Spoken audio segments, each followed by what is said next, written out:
South India Shopping Mall, The Wedding Mantra, Sarikotta Wedding Collection, South India Shopping Mall.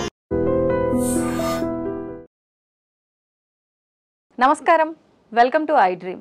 ధర్మ మార్గం with Vijitha కార్యక్రమానికి స్వాగతం. ప్రస్తుతం మనతో పాటు ఉన్నారు ప్రముఖ ఆధ్యాత్మికవేత్త ముదిగొండ చంద్రశేఖర శర్మ గారు. ఇప్పుడు వారితో మాట్లాడి మనకున్న సందేహాలన్నింటినీ కూడా నివృత్తి చేసుకునే ప్రయత్నం చేద్దాం. నమస్కారం అండి. నమస్కారం అండి. ధన్యవాదాలు ముందుగా పిలవగానే ఎక్కువగా గ్యాప్ తీసుకోకుండా వచ్చినందుకు. తప్పకుండా మీరు అడగడం రాకపోవడం కూడానా. అయితే టాపిక్ ఏంటంటే, ఎలాగో మొదటిసారి మనం వీడియో చేయబోతున్నాం, కొంచెం అది కాన్సెప్ట్ కూడా పద్ధతిగా అలా ఉంటేనే బాగుంటుంది అనిపించింది. ఏంటి అంటే, ఆచారాలు వ్యవహారాలు అని చెప్పి మాట్లాడుతూ ఉంటాం మనం నిత్యము కూడా. అయితే ఈ మాట్లాడుతున్న సంభాషణలో అర్థమైంది ఏంటి అంటే, ఈ ఆచారాలు ఇవన్నీ అనేవి మన హిందూ ధర్మానికి సంబంధించినవా, లేదు అనంటే మనమున్న ప్రాంతానికి లేదు మన కుటుంబ వ్యవస్థకి వంశం అంటుంటారు, అలా వంశం పారపర్యంగా వచ్చే ఆ ఒక వ్యవస్థన ఏంటి అసలు ఈ ఆచారము అనంటే? ముందుగా ఐ డ్రీమ్ ప్రేక్షకులందరికీ కూడా నమస్కారం. సాధారణంగా వాగర్ధావివ సంపృక్తో వాగర్ధ ప్రతిపత్తజే జగతః పితరౌ వందే పార్వతీ పరమేశ్వరం. సాధారణంగా ఈ ఆచారము అనేది చాలా విశేషమైనటువంటిది అని మన మన మన ధర్మంలో మనం దాన్ని వ్యవహరిస్తూ ఉంటాం. ప్రతి దాంట్లోనూ ఆచారము అని ఆ మాట మాత్రం అంటూ వినిపిస్తూ ఉంటుంది. ఈ ఆచారము అంటే దాని అర్థం ఏమిటి, ప్రామాణికం ఏమిటి, ధర్మశాస్త్రాలు ఏం చెప్తున్నాయంటే, అంటే శ్రేష్టమైనది, ఉత్తమమైనది అని అర్థం. చరహ అంటే నడవటం లేదా అనుసరించడము అని అర్థం. ఉత్తమమైన దానిని అనుసరించడం లేదా అనుకరించడం, శ్రేష్టమైన దానిలో నడవటం, శ్రేష్టమైన దానిలో నడవటము అనేది ఆచారం యొక్క నానుడి. ఈ ఆచారము, అందుకే గురువును తన దగ్గరికి వచ్చినటువంటి విద్యార్థులకు ఏం చెప్తాడు, తను ఏదైతే ఉత్తమమైనటువంటి ధర్మ మార్గం ఉందో తాను ఆచరిస్తూ తన శిష్యులకు ఆచరింపచేస్తాడు. అందుచేత గురువుని ఏమంటున్నాం, ఆచార్య అని సంబోధిస్తున్నాం. అవునండి, తాను ఆచరించి తన శిష్యులకు చూపిస్తున్నాడు కాబట్టి. అందుకే ధర్మశాస్త్రాలు ఏం చెప్తున్నాయి, యద్యాచరతి శ్రేష్ఠ తత్తదేవ ఇతరో జనాః అని ధర్మశాస్త్రాలు అంటున్నాయి. అంటే ఏమిటి, శ్రేష్ఠులైన వాళ్ళు ఏది చేస్తారో ప్రజలంతా దాన్ని అనుసరిస్తారు. వాస్తవం. ఇది ధర్మము, ఇది ఆచారం యొక్క ప్రామాణికం. శ్రేష్ఠులైన వాళ్ళు ఏది చేసినా మనం దాన్ని ఫాలో అవుతూ ఉంటాం. అందుకే యథా రాజా తథా ప్రజ అని కూడా అన్నారు. రాజు ఎలా ఉంటే ప్రజలు కూడా అలాగే ఉంటారు కదా, అలా నడుస్తారని ఒక నానుడి ఉంది. అందుకోసం ఆచారం అనేది నడవడిక, ఒకరిని అనుసరించడం ఆచారం యొక్క ప్రామాణికం. అందుకే ధర్మశాస్త్రాలు ఆచారం గురించి చాలా గొప్పగా చెప్పాయి. ఆచార పరమో ధర్మ అంటున్నాయి ధర్మశాస్త్రాలు. ఆచార పరమో ధర్మ, పరమధర్మమైనటువంటిది ఆచారం. అంటే ధర్మానికి మూలం ఆచారము ఉంటుంది శాస్త్రం. ధర్మానికి మూలం ఆచారం. ఆచారం అనుసరించినదే ధర్మానికి అర్థం లేదు అంటే, సాధారణ ఇక్కడ మళ్ళీ ఒక ప్రశ్న వస్తుంది. ఏమిటంటే, ధర్మానికి ఆచారం మూలమా, ఆచారానికి ధర్మం మూలమా? నిజంగానే ఏది మూలం అంటారు? ఒక సందేహం వస్తుంది. ఆచారానికి ధర్మం మూలమా, ధర్మానికి ఆచారం మూలమా? అంటే నేను ఇప్పుడు ఆచరిస్తున్నటువంటి ఆచారాలన్నీ ధర్మ ప్రతిపాదితమైనవే కదా. మరి ఆచారం ధర్మానికి మూలమైందా, ఆ ధర్మానికి ఈ ఆచారానికి ధర్మం మూలమా అనేది మనం ఒకసారి ఆచరిస్తే మనం చూస్తే ధర్మం ఎక్కడి నుంచి వచ్చింది, మనం ధర్మము అని దేని అంటున్నాం అనేది మనం ఒకసారి విచారిస్తే, ధర్మము అని ఎక్కడుంది, వేద ప్రతిపాదితమైన ధర్మమే ధర్మం. వేదోఖిలమూలం ధర్మ అని అన్నాయి శాస్త్రం. వేదో అఖిలమూలం ధర్మ. వేదములు చదివినా, వేదములు మొత్తం సారమంతా, వేదసారము మరియు పురాణ ఇతిహాసాదులు వేదాంగ శాస్త్రాలు ఏది చూసినా, పురాణాదులు ఏది చూసినా అందులో ఉండేదేమిటి, ధర్మమే. ఏది చెప్పినా ధర్మమే చెప్తుంది. అంటే ప్రతిదానికి ఒక ఆధారం ఉంది. ఏది చెప్పినా అంటే వేదములో ఏం చెప్పినా ఓవరాల్గా లాస్ట్కు చెప్పేది ధర్మమే. అందుకే వేదం ప్రతిపాదించింది ధర్మం. వేదో అఖిల మూలం ధర్మ అని శాస్త్రం చెప్తుంది. అలాంటి ధర్మానికి ఆచారం మూలమైంది. ధర్మానికి ఆచారం ఎందుకు ధర్మానికి ఆచారం మూలం ఎలా అవుతుంది అంటే, ఇప్పుడు మనం ఉన్నాం, నన్ను ఎందుకు పిలిచారు, మీరు చెప్పే విధానం నచ్చింది, మాట్లాడే పద్ధతి అంటే జనాలకు తెలియజేసే నడవడిక ఉంది అనిపించి సంతోషం. కాబట్టి నేను ఇప్పుడు ఫలానా ధర్మంలో ఉన్నానని, నేను ఫలానా ధర్మాన్ని మాట్లాడుతున్నానని, ఫలానా ధర్మం గురించి తెలుసుకోవాలని కదా నన్ను పిలిచింది. కరెక్ట్. అంటే నన్ను చూసి ఈయన ఫలానా ధర్మికుడు, ఈయన ధర్మాన్ని ఆచరిస్తున్నాడు అని మీరు అర్థం చేసుకున్నారు కదా. కాబట్టి నేను ఇలా ఉండటం వల్ల ఈ ధర్మానికి అస్తిత్వంగా ఉంటుంది. నా ధర్మం నేను ఇలా ఉండడం వేషో భాష సదాచార రక్షణీయమిదంత్రయం. వేషము, భాష, సదాచారం ఈ మూడింటిని మనం పరిరక్షించినప్పుడే ధర్మానికి సార్థకత ఉంటుంది. ధర్మానికి అదే మూలం. అదే అర్థమైందా? నేను నా ఇష్టం వచ్చినట్టు ఉంటానంటే ధర్మానికి అస్తిత్వం కాదది. ధర్మాన్ని నీవు నిలబెడుతున్నట్టు కాదు, ధర్మానికి మూలం కాదది. నా మనస్సులో భగవంతుడు ఉంటాడండి. నేను దేవాలయానికి వెళ్ళినప్పుడల్లా బొట్టు పెట్టుకోవాలా, ప్యాంట్ షర్ట్లు వేసుకొని నమస్కారం చేసుకున్నంత మాత్రాన భగవంతుడు నాలో లేడంటే ఎలాగా? వద్దన్నాడా దేవుడు? ఇలా వస్తే వద్దన్నాడా అంటే అలా వస్తే వద్దని చెప్పలేదు, అలా ఉండొద్దని. కాకపోతే నీవు ఏ ధర్మాన్ని అయితే అనుసరిస్తున్నావో ఆ ధర్మము యొక్క అస్తిత్వాన్ని కాపాడుకోవాలంటే ఇవి ఆచరించాలి. నేను ఫలానా ధర్మ ఆచరికుండని ఎదుటి వాడికి ఎలా తెలుస్తుంది? నా వేషాన్ని చూసే కదా వాడు అర్థం చేసుకుంటాడు. కాబట్టి నా వేషము ధార్మికంగా ఉంటుంది, చూడగానే ఆహ్లాదకరమైన వేషమై ఉండాలి. అందుకే శాస్త్రం ఏం చెప్పింది? వేషో భాష సదాచార ఈ మూడే ధర్మానికి పునాది. కాబట్టి నా భాష ఎలా ఉండాలి? వేదాంగాలు నేర్చుకున్నటువంటి మహామహా పండితులు సైతం ఆమోదించదగినటువంటి భాష ఉండాలి. ఎంతో జ్ఞానంతో కూడి ఉండాలి. నేను మాట్లాడాలంటే నేను ధర్మాన్ని ఆచరిస్తూ ఉంటే ఇవన్నీ నాకు ఉండాలి. అలా ఉన్నప్పుడు ఏమవుతుంది? నా కీర్తి పెరుగుతుంది, నాకు ఉత్తమమైనటువంటి స్థితి వస్తుంది, నా మూలమైనటువంటి ధర్మానికి అస్తిత్వం నిలబడుతుంది. ఫలానా ధర్మం అనే అస్తిత్వం నిలబడుతుంది. ఇతను సనాతన ధర్మ ఆచరికుడు. నా వేషాన్ని చూసి అలా అదే ఒక పాశ్చాత్యుడు వాడు నా పక్కన నిల్చున్నాడు అనుకోండి, అతన్ని ఏమంటారు? పాశ్చాత్యుడు అంటారు, నన్నేమో ధార్మికుడు అని అంటారు. అవునా? అదే పాశ్చాత్యుడు ఒక బొట్టు పెట్టుకొని ఒక చిన్న పంచ కట్టుకొని ఉన్నాడు అనుకోండి, అతడు కూడా సనాతన ధర్మాన్ని ఆచరిస్తున్నాడు అని అంటున్నారు. అంటే ఎందుకు? మన భాష, మన యొక్క ధర్మ వస్త్రధార అంటే మన యొక్క ఆచారాలు ఏవైతే ఉన్నాయో వాటిని అతను పాటిస్తున్నాడు, కనీసం అవలంబిస్తున్నప్పుడు సనాతన ధర్మ ఆచరికుడని అంటున్నారు. అర్థమైంది? కాబట్టి ఆచారాలు ధర్మానికి మూలమయ్యాయి. ధర్మం సమస్తమైనటువంటి వేదములకు మూలమైంది. అలాంటి ధర్మమునకు ఆచారం మూలం. కాబట్టి ఆచారాన్ని ఆచరించడం, ఖచ్చితంగా విజ్ఞులైనటువంటి వారి చేత ఆచారాన్ని ఆచరించడం, వాళ్ళ గురించి తెలుసుకొని ఆచారం ఎలా ఉంటుంది, ఏ విధంగా ఆచరించాలి. అందుకే ధర్మశాస్త్రాలు ఆచారం గురించి చాలా గొప్పగా చెప్పాయి. వేదస్మృతి సదాచార స్వస్య చ ప్రియదర్శన ఏతచ్చతుర్విధం జ్ఞేయం సాక్షాత్ ధర్మస్య లక్షణం అంటున్నాయి. అంటే ధర్మము ఎలా ఉంటుందయ్యా అని పెద్దవాళ్ళు అడిగితే ధర్మశాస్త్రజ్ఞులు చెప్పినటువంటి మాట ఏమిటి అంటే, వేద ప్రతిపాదితమైన కర్మములు, స్మృతి ప్రతిపాదితమైన ఆచారాలు. అంటే స్మృతి ఏవైతే ఏ విధమైనటువంటి ఆచారాలు చెప్పిందో ఆ ఆచారాలు ఆచరించడం. రెండవది వేదస్మృతి సదాచార, మంచి ఆచారాలు, నేను ఆచరిస్తున్నటువంటి పూజలు, పునస్కారాలు, ధార్మికమైన వ్యవస్థ, నేను ఉండేటువంటి తీరు, ఇదంతా కూడా సదాచారం కిందికి వస్తుంది. స్వస్యత అంటే నా మనస్సు కూడా ఆహ్లాదకరమైనటువంటి మనస్సు, నేను ఇష్టపడేటువంటి దైవం, ఇవన్నీ కూడా నా భావనలు, నా యొక్క అంతర్లీనమైనటువంటి భావనలు ఏమంటారు? ఈ నాలుగు కూడా ఎలా ఉండాలి? ధార్మికంగా ఉండాలి. ఈ నాలుగు ఉన్నటువంటి వాడు, ధార్మికంగా ఉన్నటువంటి వాడు ఏమవుతున్నాడు? అదే ధర్మ లక్షణము ఉంటుంది. ధర్మం ఎక్కడుంది? ఈ నాలుగు ఎక్కడైతే స్థిరంగా ఉన్నాయో అక్కడ ధర్మం ఉన్నది. అదే సాక్షాత్ ధర్మస్య లక్షణం అంది శాస్త్రం. ధర్మస్వరూపము అక్కడ కనబడుతుంది. అంధానుకరమణ్యేషాం అకీర్తి కరముచ్యతే. లేదు, ఇలా కాదు, నాకు ఇష్టం వచ్చినట్టుగా నేను ఉంటాను, నా ఇష్టం వచ్చినట్టుగా నేను ప్రవర్తిస్తాను, నా ఇష్టం వచ్చినటువంటి అనుకరణ చేస్తాను, ఏది నచ్చుద్ది ఆ అనుకరణ చేస్తాను అంటే నీది కాందాని నీవు అంధానుకరమణ్యేషాం, కళ్ళు గుడ్డిగా మూసుకొని పోయి పక్కవాడి దాన్ని అనుసరిస్తే అకీర్తి కరముచ్యతే. నీ కీర్తి పోవడమే కాకుండా పాపం కూడా చుట్టుకుంటుంది. అకీర్తికరముచ్యతే, అకీర్తి కలుగుతుందని ధర్మశాస్త్రాలు పేర్కొన్నాయి. అందుకోసం ఆచరణాత్మకమైన చర్యలు చేయటం ధర్మానికి మూలమవుతున్నాయి.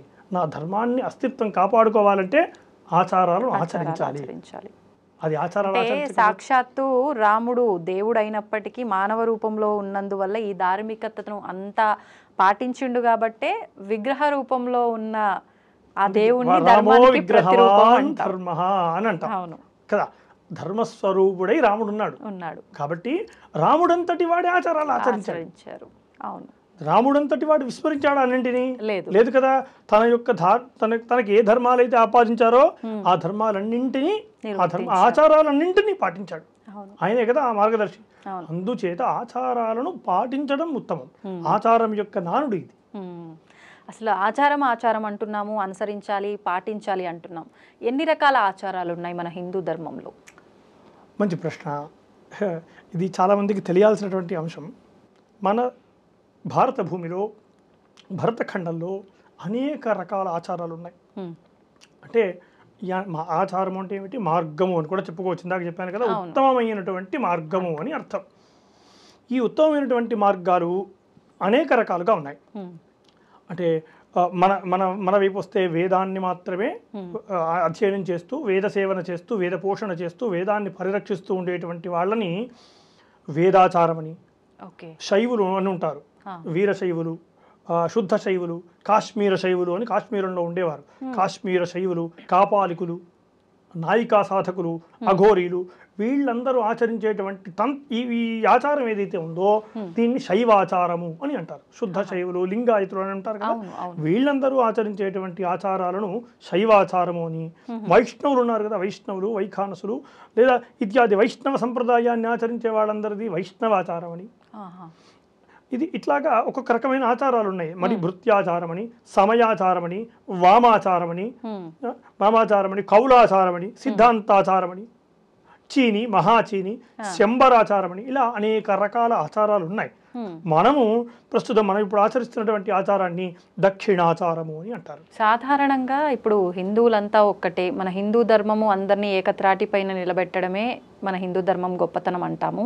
మరి ఇన్ని ఆచారాలు ఎందుకు? అంటే ఒక ఆచారం ఉండి దాంట్లోనే అందరము ఇమిడీకృతమై ఉండొచ్చు కదా, ఎందుకని ఇన్ని ఆచారాలు? మంచి ప్రశ్న. ఇప్పుడు మీరు వైజాగ్కి వెళ్ళాలనుకోండి, ఎలా వెళ్తారు మీరు? ట్రైన్లోనో, బస్లోనో, ఫ్లైట్లోనో, ఏదో ఒక మార్గం అయితే ఎంచుకుంటాం. ఎందుకు అన్ని మార్గాలు? అందరూ ఒకే మార్గం వెళ్ళొచ్చు కదా. అంటే ఎవరికి ఏది సౌకర్యంగా ఉంటుందో అది ఎంచుకుంటారు. కాబట్టి ఎవరికి ఏది సౌకర్యత ఉంటుందో వారి సామర్థ్యాన్ని బట్టి ఆయా మార్గాలు నిర్మితమయ్యాయి. రోడ్డు మీద వెళ్ళే వాళ్ళు వైజాగ్కి రోడ్డు మీద కూడా పలు రకాలుగా, పలు తీర్లుగా వెళ్తారు. వాహనాల్లో వెళ్ళేవాడు ఒక రకంగా వెళ్తాడు, ఇంకా జట్టు వాహనాలు ఉంటాయి కదా, అట్లాంటి దాంట్లో వెళ్ళేవాడు ఇంకో రకంగా వెళ్తాడు, నడకతో వెళ్ళేవాడు మరికొంత స్లోగా వెళ్తాడు, బస్సులో ఇట్లా ఒక్కొక్క ఒక రకంగా ఉంటుంది. ఓడలో వెళ్ళేవాడికి ఇంకో రకంగా ఉంటుంది, విమానంలో వెళ్ళేవాడికి ఒక రకం. అంటే గమ్యం ఒకటే, అంతే. అనేకమైన మార్గాలు వేరు. ఇది కూడా అంతే. ఏదైతే గమ్యం ఉందో గమ్యం ఒక్కటే. అనేక మంది మహర్షులు ఈ మార్గాలను వేసి ఈ మార్గాల్లో వాళ్ళు ఆ గమ్యానికి చేరుకొని ఈ మార్గాలను మీరు అన్వేషించండి, ఈ మార్గాల్లో వెళ్ళిన వారికి మోక్ష పదాలు ఉన్నాయి అని కొన్ని వందల రహదారులు వేశారు. ఇవి ఒక రహదారులు అని చెప్పుకోవాలి. ఈ ఆచారాలు ఏమిటి? ఒక వందల రహదారులు గమ్యానికి. అంటే ఒకటే మార్గం ఉంటే అది ఒకరికి క్లిష్టంగా ఉండవచ్చు, ఒకరికి సులువుగా ఉండవచ్చు. అలా కాకుండా ఎవరి సామర్థ్యాన్ని బట్టి ఎవరు ఏ విధంగా వెళ్ళగలుగుతారో ఆయా మార్గాలకు అనుగుణంగా ధర్మశాస్త్రం గమ్యాన్ని చేరుకునేటువంటి విశేషాలను చెప్పింది. ఎవరికి, ప్రతి ఒక్కరికి కూడా, ప్రతి ఒక్కరికి. సామాన్య చండాలుడి పైన కూడా సూర్యుడు ప్రకాశిస్తాడు, అంతే కదా.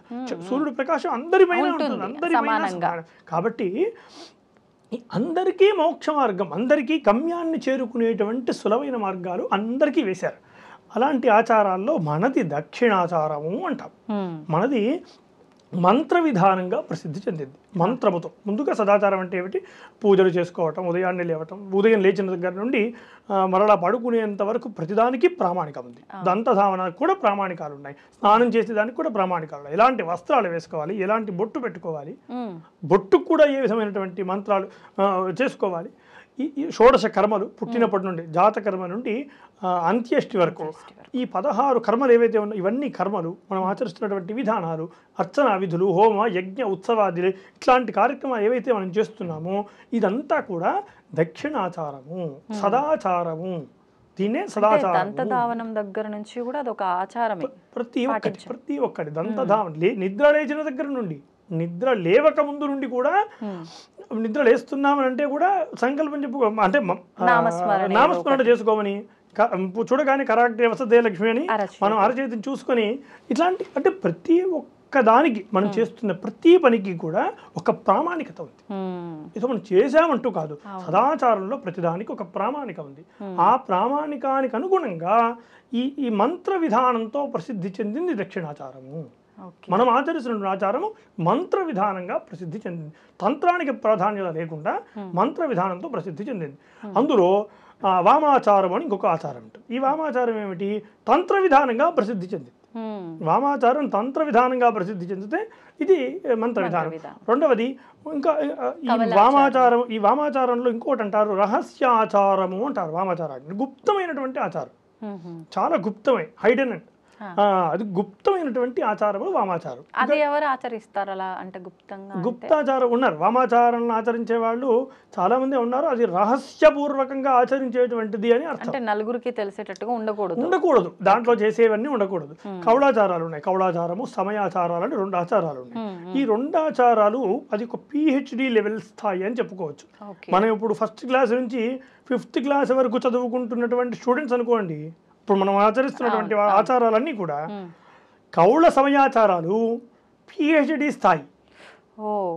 ఒక 5వ తరగతి వాడు ఒక PhD పరిశోధకుడు పక్కన కూర్చుంటే ఏ స్థితి ఉంటుంది? కాబట్టి ఆ స్థితి కౌళాచార సమయాచారాలకు, మనం ఆచరిస్తున్నటువంటి ఆచారాలకు ఉంటుంది. అంత గొప్పదైనటువంటి ఆచారాలు. మనం ఇవి ఆచరించడానికే చాలా నియమాలు కఠినంగా ఉంది అనుకుంటున్నాం కదండి. అందుకే లలితా సహస్రనామంలో కులోత్తీర్ణాభగారాధ్య మాయా మధుమతి మహి అని లలితా సహస్రనామ స్తోత్రంలో కౌళ మార్గం గురించి చాలా గొప్పగా చెప్తారు. సమయాచార తత్పర అని అమ్మవారిని సమయాచార తత్పర అంటే ఈ సదాచారములో అన్ని ధర్మాలను ఒక్కొక్క మెట్టుగా ఆచరిస్తూ ఇన్ని PhD స్థాయి వరకు చదువుకొని ఆ స్థాయికి వచ్చి, అంటే జ్ఞానం, పరిపూర్ణమైనటువంటి జ్ఞానాన్ని పొంది, ఏ జ్ఞానాన్ని అన్వేషించాలో తెలుసుకొని, జ్ఞానాన్ని పొంది కాదు, ఏ జ్ఞానాన్ని అన్వేషించాలో ఒక గురుముఖత మనం చేస్తున్నటువంటి ఆచారాలుగా తెలుసుకొని, ఆ తర్వాత ఈ కౌళాచారము కానీ ఈ సమయాచారంలో గమ్యాన్ని చేరుకోవటం, అది ఉత్తమమైనటువంటి మార్గము అని కౌళ సమయాచారాలు అక్కడి దాకా వెళ్ళిన వాడికి తెలుస్తాయి. చాలా విశేషమైన ఆచారాలు అవి. ఈ వామాచారం అనేది గుప్తమైనటువంటి ఆచారాలు, ఎవరైనా ఆచరించవచ్చు వామాచారం, కానీ అది చాలా గుప్తమైనటువంటిది, రహస్యమైన ఆచారాల్లో వామాచారం ఒకటి. అంటే ఈ వామాచారం ఒకటే ఎవరైనా ఆచరించవచ్చా? ఇప్పుడు మనం దక్షిణాచారంలో ఉన్నామన్నారు, మనము ఇందులో ఉండి కౌలాచారానికి సంబంధించిన విధానాలు, వామాచారానికి సంబంధించిన విధానాలు ఆచరించవచ్చా? కాదండి, ఇలా 2 పడవల మీద కాళ్ళు వేయకూడదు. ఎప్పుడైనా 2 పడవల మీద కాళ్ళు వేసి వెళ్ళడం ఎవరికి ప్రమాదం? మనకే ప్రమాదం. అవునా? అటు ఇటు ఏ ధర్మాన్ని ఆచరిస్తాం, ఎక్కడికైనా వెళ్ళాలి కదా. కానీ ఏ ధర్మం, ఏ ఆచారమైనా ఒకే ఆచారాన్ని ఆచరిస్తూ అనుసరిస్తూ దానిలోని మర్మాలను తెలుసుకుంటూ ఒక్కొక్క మెట్టు దాటుకుంటూ మనం పైకెక్కాలి. అంటే ఏదైనా ఒకే ఆచారమును ఆచరించాలి. 36 రకాల ఆచారాలు ఆచరిస్తే అగమ్య గోచరం అవుతుంది. అన్ని రకాల ఆచారాలు ఆచరించకూడదు. అందుకు అది ధర్మం చెప్పింది ఏమిటి? ఒక్క దారిలో వెళ్ళు, లేదు కౌళాచారమే వెళ్తావా ఆ ఆచారంలోనే వెళ్ళు. ఏదైనా ఒకే ఒక్క మార్గాన్ని అనుసరించమని చెప్పేది ధర్మశాస్త్రం. అన్ని రకాల ధర్మశాస్త్రాలు కలిపేసి చేసుకోవడం, ఏది సులభం అయితే అది దాంట్లోకి వెళ్ళిపోవడం అనేది సమంజసమైనది కాదు. ఓకే, అయితే ఇప్పుడు ఆచారాలు ఏంటి, ఎన్ని రకాలుగా ఉన్నాయి మాట్లాడుకున్నాం. అందులోంచి ముఖ్యంగా తీసుకుంటే ఇప్పుడు మీరు మాట్లాడిన దాన్ని బట్టి ఈ 3 ఆచారాల విషయానికి వస్తే, ఇప్పుడు దక్షిణ ఆచారము అని అంటే ఎలాగో ఇప్పుడు మనం ఆచరించేది అంటే సాత్విక రూపంలో, మంత్ర రూపంలో ఆచరణలు, తంత్ర రూపంలో అన్నారు అంటే వామాచారం. అసలు ఏంటి తంత్రము అని అంటే మా అందరికీ గుర్తొచ్చేది, ఇప్పుడు నా మైండ్లో తంత్రము అనగానే ఇదేదో చేతబళ్ళు, నెగిటివ్ ఎనర్జీస్, ఈ రకమైన పూజలు ఏమో అనే ఒక అపోహ ఉంది. అది అపోహనో నిజమో కూడా నాకు క్లారిటీ లేదు. నా అలాగే చాలా మందికి ఉంటుంది. అసలు ఏంటి తంత్రం అంటే ఏంటి, ఏ రకమైన విధానం ఉంటుంది? మంచి ప్రశ్న. తంత్రము అంటే ఈ తంత్రము అనే అక్షరాల్లో త అంటే విస్తరణ, వ్యాప్తి అని అర్థం ఉంటుంది. త్రం అంటే పరిరక్షించుట అని అర్థం. మననాత్రాయతే ఇది మంత్ర. మననము చేత రక్షించున్నది మంత్రం. మననం చేయడం ద్వారా రక్షించున్నది మంత్రం అయితే ఈ తంత్రం ఏమిటి అంటే విస్తరణ వ్యాప్తితో పరిరక్షించున్నది, పరిరక్షించబడేది. అంటే ఏ రకంగా? అజ్ఞానమును వ్యాప్తింపజేయటం. తన్యతే విస్తార్యతే జ్ఞానం అంటే నలుగురికి చెప్పడం అనుకోవచ్చా ఏదైనా ఉంటే? కాదండి, అది గుప్తమైనటువంటిది. తంత్రము అనేదే లుప్తమైనటువంటిది, చాలా లుప్తమైనటువంటిది. తంత్రంలో మీకు మంత్రము లుప్తమైపోయి తంత్రము ముద్రా విధానమైనటువంటి తంత్రాలు చేస్తూ ఉంటారు. అసలు తంత్రం అంటే ఏమిటంటే, తంత్రం ఏం చెప్తుంది అంటే తన్యతే విస్తార్యతే జ్ఞానం. అయితే ఈ విస్తరణను జ్ఞాన విస్తరణ, ఏ జ్ఞానము? ఆత్మజ్ఞాన విస్తరణ చేస్తూ దాన్ని పరిరక్షించేటువంటి వాడు చేసేదే తంత్రము. జ్ఞాన విస్తరణ సాధారణమైన విస్తరణ కాదు, జ్ఞానాన్ని విస్తరింపజేయడం. ఆత్మజ్ఞానం ఏదైతే గూఢమైన జ్ఞానం ఉందో, ఏదైతే సచ్చిదానంద జ్ఞానం ఉన్నదో ఆ జ్ఞానమును విస్తరిస్తూ విస్తరించినటువంటి జ్ఞానమును త్రాయతే, రక్షించబడేటువంటి వాడు ఎల్లవేళ రక్షించబడతాడు. అందుకోసం తనోతి విపులన్నర్థన్ తత్వమంత్ర సమన్వితాన్ త్రాణంచ కురుతే యస్మాత్ తంత్రమిత్యభిధీయతే అంటారు. అంటే తత్వశాస్త్రములు, తత్వజ్ఞానములు ఏదైతే ఉన్నాయో ఆ జ్ఞానమును పరిరక్షిస్తూ ఆ జ్ఞానమును ఎవరైతే రక్షిస్తారో వాళ్ళు గమ్యాన్ని చేరుకుంటారు. అది అందుకని ఈ తంత్రములోని విశేషం. ఇది లుప్తమై ఉన్నది, అంత గొప్పదైనటువంటిది తంత్రం. ఇప్పుడు ఈ తంత్ర రూపంలో పూజలు, ఈ తంత్ర విధానం అనగానే అందరికీ గుర్తొచ్చేది, ఈ మధ్యకాలంలో ఎక్కువగా మనకు వినిపించేది వామాచార పూజలు. వామాచార పూజలు అనగానే అంటే మనకు బాగా రౌద్రంగా ఉండే అమ్మవార్లకి మాత్రమే పూజిస్తారు. మనం ఏదైతే సాత్విక రూపంలో ఆచరిస్తున్నామో దేవుళ్ళు దేవతలు, వీళ్ళకి అక్కడ పూజలు జరగవు. ఒకవేళ జరిగినా అక్కడ మనలాగా సాత్వికంగా ఉండదు. ఖచ్చితంగా పంచమకార పూజలు చేయాల్సిందే, ఖచ్చితంగా కొన్ని రకాల బలులు ఇవ్వాల్సిందే, మద్యం మాంసం ఇవన్నీ అని చెప్పి ఇప్పుడు వింటున్నాం. ఇప్పుడు చిన్న పిల్లాడు ఎవరన్నా యూట్యూబ్ చూసే పిల్లోని పిలిచి అడిగినా కూడా వామాచార పూజలు అనగానే మాంసం పెడతారంట, పచ్చి మాంసం అయినా నివేదన చేస్తారు, వండిందైనా సరే ఏకంగా మద్యం బాటిల్సే పెట్టేస్తారు అని చెప్పేస్తారు. అంటే నిజంగా శాస్త్రం ఇవన్నీ చేయమని చెప్పిందా వామాచార పూజలకి? ఇప్పుడు జరుగుతున్నదంతా శాస్త్ర ప్రకారమే జరుగుతుందా, విరుద్ధంగా జరుగుతుందా? మంచిగా చాలా అద్భుతమైన ప్రశ్న అడిగారు. ఈ వామాచారం అనేటువంటిది ఇందాక చెప్పుకున్నట్టుగా వామము అంటే చాలామంది ఏమంటారు వామ భాగము, ఎడమ భాగము. అంటే ఈ కుడి చేతి చేసేటువంటి సవ్య పనులు అయితే ఎడమ చేతులు చేసేది అపసవ్య పనులు అని చెప్తూ ఉంటారు. ముమ్మాటికి తప్పు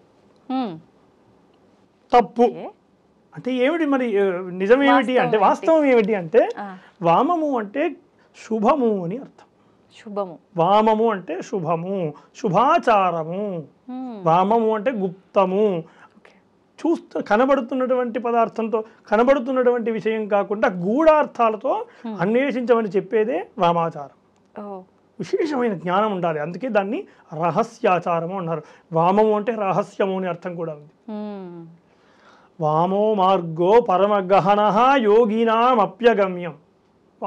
పరమగహనమ వామో మార్గం అంటే వామ మార్గం అనేది పరమగూఢమైనటువంటిది. గహనము అంటే గూఢం, అంధకారంతో ఉండేది. దాన్ని ఎట్లా అంటే యోగులకు సైతం, పరమ యోగులకు సైతం అగమ్య గోచరమే అంటే చేరుకోలేనటువంటి స్థలమే. వామాచారం అంటే అంత ఆశామాషి అయ్యేటువంటి వ్యవహారం కాదు. కానీ ప్రతి ఒక్కరూ, ప్రస్తుతం నేను కూడా చూస్తున్నాను చాలా రోజులుగా, వామాచారం అనేసరికి ఒక రకమైన తంత్ర విధాన పూజలు, మీరు చెప్పినట్టుగా పంచమకారాలు, వీటి గురించి సవిస్తరంగా వివరిస్తాను. కాకపోతే ఈ వామాచారంపై ఉన్న అపోహలన్నీ చాలా అపోహలే నేను చెప్పాలి. ఇప్పుడు జరుగుతున్నవన్నీ కూడా తంత్రశాస్త్ర విరుద్ధాలు. అంటే ఇప్పుడు ఏదైనా ఒక మార్గం ఉందనుకోండి, ఇప్పుడు ఇందాక మనం చెప్పినట్టుగా అనేక మార్గాలు మహర్షులు వేశారు, ఆచారాలు అంటూ మార్గాలు వేశారు. వేసినటువంటి ఆ ఇంజనీర్ ఎవరైతే మహర్షి ఉన్నారో ఆయన ఒక ప్రామాణికాన్ని రాశారు. ఏ మార్గానికైనా ఒక ప్రామాణిక గ్రంథం ఉంటుంది కదా కదా. అలాగే వామాచారానికి కూడా అనేక తంత్ర గ్రంథాలు ఉన్నాయి, అనేక తంత్ర గ్రంథాలు. భైరవ వ్యామల తంత్రమని, కులార్ణవ తంత్రసారమని, రుద్ర యామల తంత్ర గ్రంథాలని, ఇలాంటి అనేకమైన తంత్ర గ్రంథాలు ఆయా ధర్మాలు ఎలా ఆచరించాలి, అందులో ఉన్న అర్థాలను ఎలా అన్వేషించాలి అనేది, అంటే ఆ మార్గంలో ఎలా ప్రయాణించాలి అని దాంట్లో ఉంటాయి. కానీ దాన్ని ఎవరు చదవకుండా, మన ముందు మాట అని ఉంటుంది పుస్తకంలో, ముందు మాటను ఎవరు చదవరు. ముందు మాటను ఎవరు చదవకుండా డైరెక్ట్గా మనకి ఏం కావాలో ఆ పేజీలో వెతుక్కుంటూ వెళ్తాం. కానీ ముందు మాటను చదివితే అసలు ఆ పుస్తకం ఎందుకు వచ్చింది, ఆ పుస్తకం ఏం చెబుతుంది, ఆ పుస్తకం రచించినటువంటి అతని అభిప్రాయం ఏమిటి, అర్థమైంది? ఆ పుస్తకంలో నీవు ఎలా చదవాలి, పుస్తకాన్ని ఎలా అర్థం చేసుకోవాలి అని ముందు మాటలో చెప్తాడు. అంటే షార్ట్ అండ్ స్వీట్ గా అసలు ఈ పుస్తకం వల్ల మనకు ఉపయోగం ఏంటి అనేది అర్థమవుతుంది ముందు మాట. కానీ ముందు మాట చదువుతామా? చదవం. అలాగే ఈ వామాచారాన్ని కూడా ఆ చెప్పినటువంటి తంత్రశాస్త్రాలను ఎవరు పట్టించుకోకుండా వాళ్లకు తోచిన విధంగా ఆయా ఆ తంత్రాలను అనుసరిస్తున్నారు. అంటే కంటికి కనబడేదాన్ని చూస్తున్నారు. దాన్ని వామాచారాన్ని ఎందుకు ఇందాక చెప్పాను, వామ మార్గో పరమగహన యోగినాం అప్యగమ్యం, యోగులకు కూడా సాధ్యం కానటువంటి మార్గం కదా, నాకెలా సాధ్యం అవుతుంది? యోగులంటే ఎవరు? ఈ సదాచారము, ఈ ఇందాక చెప్పినట్టుగా అన్ని వాటన్నింటినీ ఆచరిస్తూ పిహెచ్డి అంటే ఆ స్థాయికి వెళ్ళి అక్కడ జ్ఞానాన్వేషణ చేసేటువంటి వారు, ఏదో తెలుసుకుని అక్కడ జ్ఞానాన్వేషణ చేసేటువంటి వారు యోగులు కదా. అట్లాంటి యోగులకి అగమ్య గోచరం, వెళ్ళలేనటువంటి స్థితి కదా. మరి అలాంటిది నాలాంటి వాడికి నేను ఏదో చేసేస్తానంటే ఎలా కుదురుతుంది? అయితే ఆ వామ మార్గం ఎలా ఉంటుందో ధర్మశాస్త్రాలు చెప్పాయి. మీకు ఒక చిన్న ఉదాహరణతో చెప్తాను. ఆ ఉదాహరణ చెప్తే అందరికీ తొందరగా కనెక్ట్ అవుతుందన్న ఉద్దేశంతో ఒక చిన్న ఉదాహరణ చెప్తాను. చిన్నప్పుడు మీరు స్కూల్ చదువులు చదువుకునేటప్పుడు ఒక తెలుగు శ్లోకం అందరికీ చెప్పి ఉంటారు, మళ్ళీ ఒకసారి గుర్తు చేసే ప్రయత్నం చేస్తాను. కొండ నుండు నెమలి కోరిన పాలిచ్చు, కొండ నుండు నెమలి కోరిన పాలిచ్చు, పశువు చదువుచుండు శిశువు తోడ, పశువు చదువుచుండు శిశువు తోడ, బ్రాహ్మణుండు వనిత వేదాలు వల్లించుచుండు, వనిత వేదాలు వల్లించుచుండు, బ్రాహ్మణుండు కాకి పలలము తిను అని ఉంటుంది. ఈ పద్యం ఉంటుంది. ఆ పద్యంలో మొదటి పేర ఏమిటి? కొండ నుండే నెమలి కోరిన పాలిస్తుందట. నెమలి పాలివ్వటం ఏమిటండి? అదే కదా కదా, ఇదేమో అర్థం కావట్లేదు కదా. కోరిన పాలిస్తుందట. పశువు చదువుకుంటుందట, ఎవరితో కలిసి? శిశువుతో కలిసి పశువు చదువుకుంటుందట. పశువు చదువుకోవడం ఏమిటి? మూడో పేరాలో వనిత వేదాలు వల్లించుచుండు, అమ్మాయి ఒకవేళ వల్లించింది అని అనుకుందాం, అక్కడ ఓకే, వనిత వేదాలు వల్లించుచుండు. నాలుగో పేరాలో పలలము అని ఉంది. కాకి, బ్రాహ్మణుడు కాకి పలలము తింటున్నాడు. పలలము అంటే మాంసం, కాకి మాంసాన్ని బ్రాహ్మణుడు తింటున్నాడు. ఇది ఇక్కడ ఏం అర్థం కాలేదు కదా. ఇదేమిటి అగమ్య గోచరంగా ఉందంటే, పెద్దగా శ్రమ లేకుండా ఆ అర్థాన్ని ఎలా గ్రహించాలంటే, కొండ నుండు నెమలి, అక్కడ కామ పెట్టాలి. అలా పెడితే ఏమవుతుంది? నెమలి కొండా కోణంలో తిరుగుతూ ఉంటుంది. అయిపోయిందా? కొండ నుండు నెమలి కోరిన పాలిచ్చు పశువు, పశువు దగ్గర కామ పెట్టాలి. పశువు కోరిన అడిగినప్పుడు అడిగిన వెంటనే పాలిస్తుంది. అర్థమైనా? శిశువు చదువుచుండు పశువు చదువుచుండు శిశువుతో, పశువు చదువుచుండు శిశువుతోడ వనిత, చదువుచుండు శిశువుతోడ వనిత, వనిత దగ్గర కామా పెడితే ఏమైంది? శిశువుతో కలిపి వనిత చదువుకుంటుంది అని అర్థం. బ్రాహ్మణుడు అదే వేదాలు వల్లించుచుండు బ్రాహ్మణుడు, మళ్ళీ బ్రాహ్మణుడు దగ్గర కామ పెడితే వేదాలు వల్లించేవాడు బ్రాహ్మణుడు అవుతాడు. కాకి పరలం తిను, కాకి మాంసాన్ని తింటుంది. ఎంత అర్థం అయిపోయిందో. ఒక్క కామాలు పెట్టడం, ఎక్కడ కామా పెట్టాలో తెలుసుకోవడం వల్ల మనం ఎంత అపార్థాలకు లోనవుతూ ఉంటాం. అస్సలు మొత్తానికి అర్థవంతం లేకుండా అయిపోయింది. అర్థం కదా. ఇలాగే వామ మార్గం ఉంటుంది. కనబడేదాన్ని చూసేదాన్ని కాదు, గుప్తార్థాలతో అన్వేషించాలి అని చాలా స్పష్టంగా ధర్మశాస్త్రం చెప్పింది. ముద్ర, మత్స్యం, చేప, ఈ 5 రకాలవి ఇవి పంచమకారాలు అని. అయితే ఈ 5 రకాలు అక్కడ కంటికి కనబడుతున్నటువంటి పదాలతో చూడటం కాకుండా గూఢార్థాలతో అన్వేషించమని వామ మార్గం చెబుతుంది. అంటే కంటి మద్యము అంటే ఎలా అన్వేషించాలి? సాధారణంగా మద్యము బ్రాహ్మణుడికి, ఎవరైనా బ్రాహ్మణుడు మద్యం ఆ యొక్క మార్గంలో అన్వేషించేవాడైతే మద్య సాధన చేయాలనుకోండి, మద్యాన్ని సమర్పించాలనుకోండి, ఎలాగా బెల్లము అల్లము కలిపినటువంటి నీటిని బ్రాహ్మణుడికి మద్యముగా పరిగణించమని చెప్పింది. బెల్లము అల్లము కలిపినటువంటి నీటిని మద్యము, అదే మద్యం. అంతే తప్ప ఏదో దొరికినటువంటి మా విస్కీలు బ్రాండీలు తీసుకొచ్చి తాగడం కాదు. ఇది కాదు అన్వేషించడం. అంటే నివేదన చేయాల్సిన విషయంలో నీవు ఏదైతే నివేదించాలో ఇదే చెయ్యాలి. ఇదే ధర్మశాస్త్రం చెప్పింది. బ్రాహ్మణుడికి బెల్లము అల్లము కలిపినటువంటి నీరు, క్షత్రియులకు కంచు పాత్రలో కొబ్బరి నీళ్లు పోసుకుంటే మద్యము అని అంటారు. క్షత్రియులకి కంచు పాత్రలో కొబ్బరి నీళ్లు పోసుకుంటే అది మద్యంతో సమానం. అలాగే వైశ్యులకు రాగి పాత్రలో తేనె పోసుకుంటే మద్యముతో సమానం. అలాగే శూద్రునికి రాగి పాత్రలో పాలు పోసుకుంటే మద్యముతో సమానము. అంటే పదార్థము పాత్రలో ఎక్కడ ఏ పాత్రలో వేస్తున్నామో పట్టి అర్థం మారిపోతుంది అక్కడ. అదే మద్యము తప్ప విస్కీ బ్రాండీలు మాత్రం కానే కాదు. మనం చూస్తున్నటువంటి ఈ మద్యము మాత్రం, మనం ఏదైతే వ్యవహారంలో మనం మద్యం అంటున్నామో, వామాచారములో మద్యం గురించి ఏం చెప్పింది అనేది ఇది. వామాచారంలో చెప్పినటువంటి మద్యం ఇది. దానికి ఉన్న పేరును తీసుకువచ్చి ప్రస్తుత లౌకికంలో ఉన్నటువంటి మద్యాలకు ఆపాదించి ఈ మద్యమే పెట్టమన్నారేమో అనుకొని ఇవి తీసుకొని వెళ్ళి హోమాల్లో పోయడం, ఇవి తీసుకొని ఇంకెక్కడో చేసుకోవటం, ఈ మార్గంలో అన్వేషించే వాళ్ళు ఇది తాగుడు ఒక కర్మగా పెట్టుకోవడం అనేది అది ధర్మ విరుద్ధము, వామాచారం యొక్క విరుద్ధం. ఇప్పుడు ఒక చిన్న డౌట్ అండి, మీరు చెప్పిన వివరణను బట్టి ఇప్పుడు మీరు బెల్లము అల్లము కలిపింది అది మద్యము, నివేదన చేయాల్సింది కూడా అదే అన్నారు, ఫుల్ క్లారిటీ. కానీ ఆలయంలో కూడా భగవంతుడి దగ్గర మద్యము అన్న విషయంలో మీరు చెప్పినట్టుగా ఇది నివేదన చేయకుండా డైరెక్ట్గా అవి చేస్తున్నారు. అవి ముమ్మాటికి తప్పండి, అదే చెప్తున్నాను. అవి ఆ యొక్క ఏదైతే కంటికి కనబడుతుందో అది మనం చెప్పినటువంటి పదాన్ని తీసుకువచ్చి ఇప్పుడు లౌకిక భాషలో ఉన్న పదానికి ఆపాదించడం వల్ల ఇప్పుడు మద్యం అంటే మనకేమి ఇవే కదా, ఆల్కహాలే కదా, అవి తీసుకుని వచ్చిన నివేదన చేస్తున్నారు. కానీ ఆ మద్యం గురించి చెప్పలేదు. కానీ ఇప్పుడు ఒక ఆలయాన్ని వాళ్ళు ఒక వ్యవస్థాపకులుగా ఉన్నారు అక్కడ అంటే వాళ్ళు ఖచ్చితంగా ఎంతో కొంత శాస్త్రాలు వేదాలు చదివి ఉన్నవారే, జ్ఞానం ఉన్నవారే అయ్యి ఉంటారు. లేదు వాళ్ళు అలాంటి వారి సలహాలు సహాయమైన తీసుకుంటారు. ఇంత పొరపాటు ఎలా జరుగుతుంది అని దాన్ని అర్థం చేసుకోలేకపోవటం. ఓకే, రామ మార్గాన్ని సరైన దిశలో అర్థం చేసుకోలేకపోవటం. వామమార్గ అది చెప్తున్నాను కదా, యోగులకే అగమ్య గోచరం అనేటువంటి అంత గూఢమైనటువంటి రహస్యమైనటువంటి మార్గం అయితే సాధారణమైన మానవులకు ఎలా సిద్ధిస్తుంది? ఎవరు పడితే వారు వచ్చేసి చేసేసుకొని అలా వెళ్తారు కదా. కాకపోతే అందుకోసమే వామ మార్గం అంత గుప్తమైనటువంటి మార్గంగా ఉంది. అందుకోసం ఈ నియమాలు పెట్టింది. ఇప్పుడు మీరు వివరించిన దాన్ని బట్టి మద్యము అనంటే ఓకే, అదొక మంచి వివరణ అయితే వచ్చింది. మరి మాంసము అనంటే ఏంటండి? ఇప్పుడు నిజంగా కళ్ళ ముందర పచ్చి మాంసమే అవ్వచ్చు, డైరెక్ట్గా బలిచ్చి దాన్ని వండి అక్కడే నివేదన చేయడం కావచ్చు, ఈ విధానం చూస్తున్నాం. దీని విషయంలో అపార్థం ఎలా చేసుకొని ఉండొచ్చు? 100% ఇందాక మద్యంని ఏ విధంగా అపార్థం చేసుకున్నారో ఈ మాంసం అన్న శబ్దాన్ని కూడా అలాగే అర్థం, అంటే లౌకిక పదానికి ఉన్నటువంటి అర్థాన్ని దానికి ఆపాదిస్తున్నారు.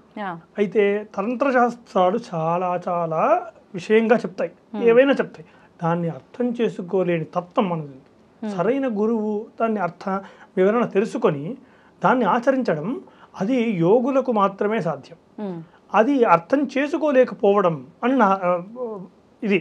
ఇంకోటి ఏమిటి, తంత్రశాస్త్రాలు ఏం చెప్తున్నాయంటే మద్య విషయంలో కామక్రోధ సులోభమోహ పశుకాం చిత్వా వివేకిన మాంసం నిర్విషయం పరాత్మ సుఖదం భుంజంతి తే వై బుధ. మాంసం విషయంలో భైరవ వ్యామల తంత్ర గ్రంథం చెప్తుంది. ఎవరో కాదు, ఈ వామ మార్గానికి ఏదైతే ప్రధాన తంత్రశాస్త్రాలు ఉన్నాయో అందులో ఒకటైన భైరవ వ్యామల తంత్రమే మాంసం గురించి చెప్పినటువంటి శ్లోకం ఇది. ప్రామాణికము, నువ్వు మాంసాన్ని ఏం తీసుకుంటావు అని, మాంసం అంటే ఏది పడితే అది తీసుకోకు, మాంసం అంటే ఇదిరా నాయన అని భైరవ్యామల తంత్రం చెప్పింది. ఏమిటి? కామ క్రోధ లోభ మదము మాత్సర్యం ఏవైతే ఇవి ఉన్నాయో అరిషడ్ వర్గాలు ఉన్నాయో ఈ అరిషడ్ వర్గాలను ఒక జ్ఞానము చిత్వా వివేకిన ఈ అరిషడ్ వర్గాలను మాంసముగా చిత్వా అంటే నరకడం. దేంతో నరకడం? వివేకము అనేటువంటి ఖడ్గంతో నరకడం. అర్థమైందా? వివేకము అనేటువంటి ఖడ్గంతో నరికి అక్కడ చూడండి. చాలా మంది ఏమనిపిస్తారు, ఇది మాంసము అని చెప్పారు కదా, మాంసం అన్న దగ్గర ఈ అరిషడ్ వర్గాలను ఈ ఏదైతే చెప్పిందో కామక్రోధ లోభ మదమోహాలని ఈ అరిషడ్ వర్గాల యొక్క పదాన్ని అర్థం చేసుకోలేక ఇది మాత్రమే అర్థం చేసుకుని మాంసం నిర్విషయం పరాత్మ సుఖదం భుంజంతి తే వై బుధః అంటే నిర్విషయం ఆయా ఏవైతే అరిషడ్ వర్గాలు ఉన్నాయో వాటిపైన ఏమాత్రం ఆసక్తి లేనటువంటి వివేకము అనేటువంటి ఖడ్గంతో వాటిని నరికేసి ఆయా వాటిని వదిలేసి, అర్థమైందా? వాటిని వదిలేసి అంటే వాటిని వదిలేసి నిర్విషయం వదిలేసేసి వాటిని పరాత్మ సుఖదం, అప్పుడు ఆ పరమాత్మమైనటువంటి సుఖాన్ని పొందేటువంటిదే మాంసము. పరాత్మ సుఖదం ఏదైతే నువ్వు ఈ ఆరిటిని వదిలేస్తావో ఆ వదిలేసిన తర్వాత నీకు వచ్చేటువంటి ఆ ఉత్తమమైనటువంటి స్థితి ఏదైతే ఉందో అదే మాంసంరా. మాంసం అంటే ఈ మాంసం పెట్టమని కాదు, ఎంత చక్కగా చెప్పింది వివేకినా చిత్వాన్ని ఇంత చక్కగా చెప్పింది మాంసం గురించి. అంటే ఒక రకంగా సింపుల్ గా మనం నిత్యం వాడే భాషలో చెప్పాలంటే ఒక కల్మషం లేని ఎటువంటి అహంకారము ఏది లేని మనస్సుతో భగవంతుడికి ఆరాధన అంటారు కదా, ఇదేమో అలాంటి ఉత్తమమైనటువంటి స్థితికి చేరుకుని అటు ఏ రకమైన కోరికలు లేకుండా దేహంపై కూడా ఎలాంటి వ్యామోహము లేకుండా దేహంపై ఏ రకమైనటువంటి బాధలు వ్యామోహం లేకుండా ఒక జీవించేవాడు చేసేటువంటి నివేదన మాంసం.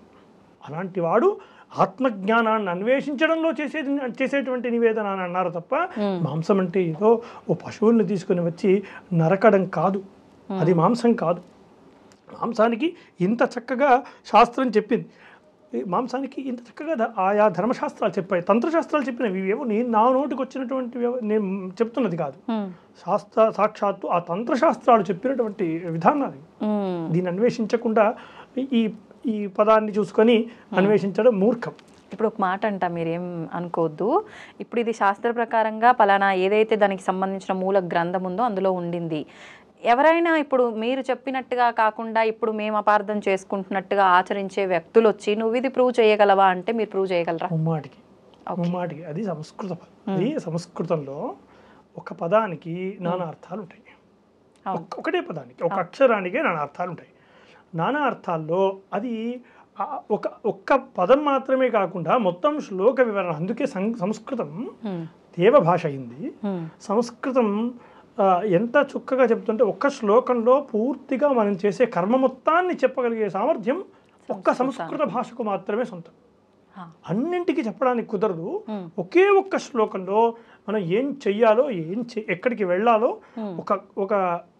ఒక నాలెడ్జ్ పిన్గా చెప్పేటువంటి అద్భుతమైనటువంటి వ్యాకరణం సంస్కృతం సొంతం. అందుకే ఛందోబద్ధంగా నిర్మాణాలు ఉంటాయి.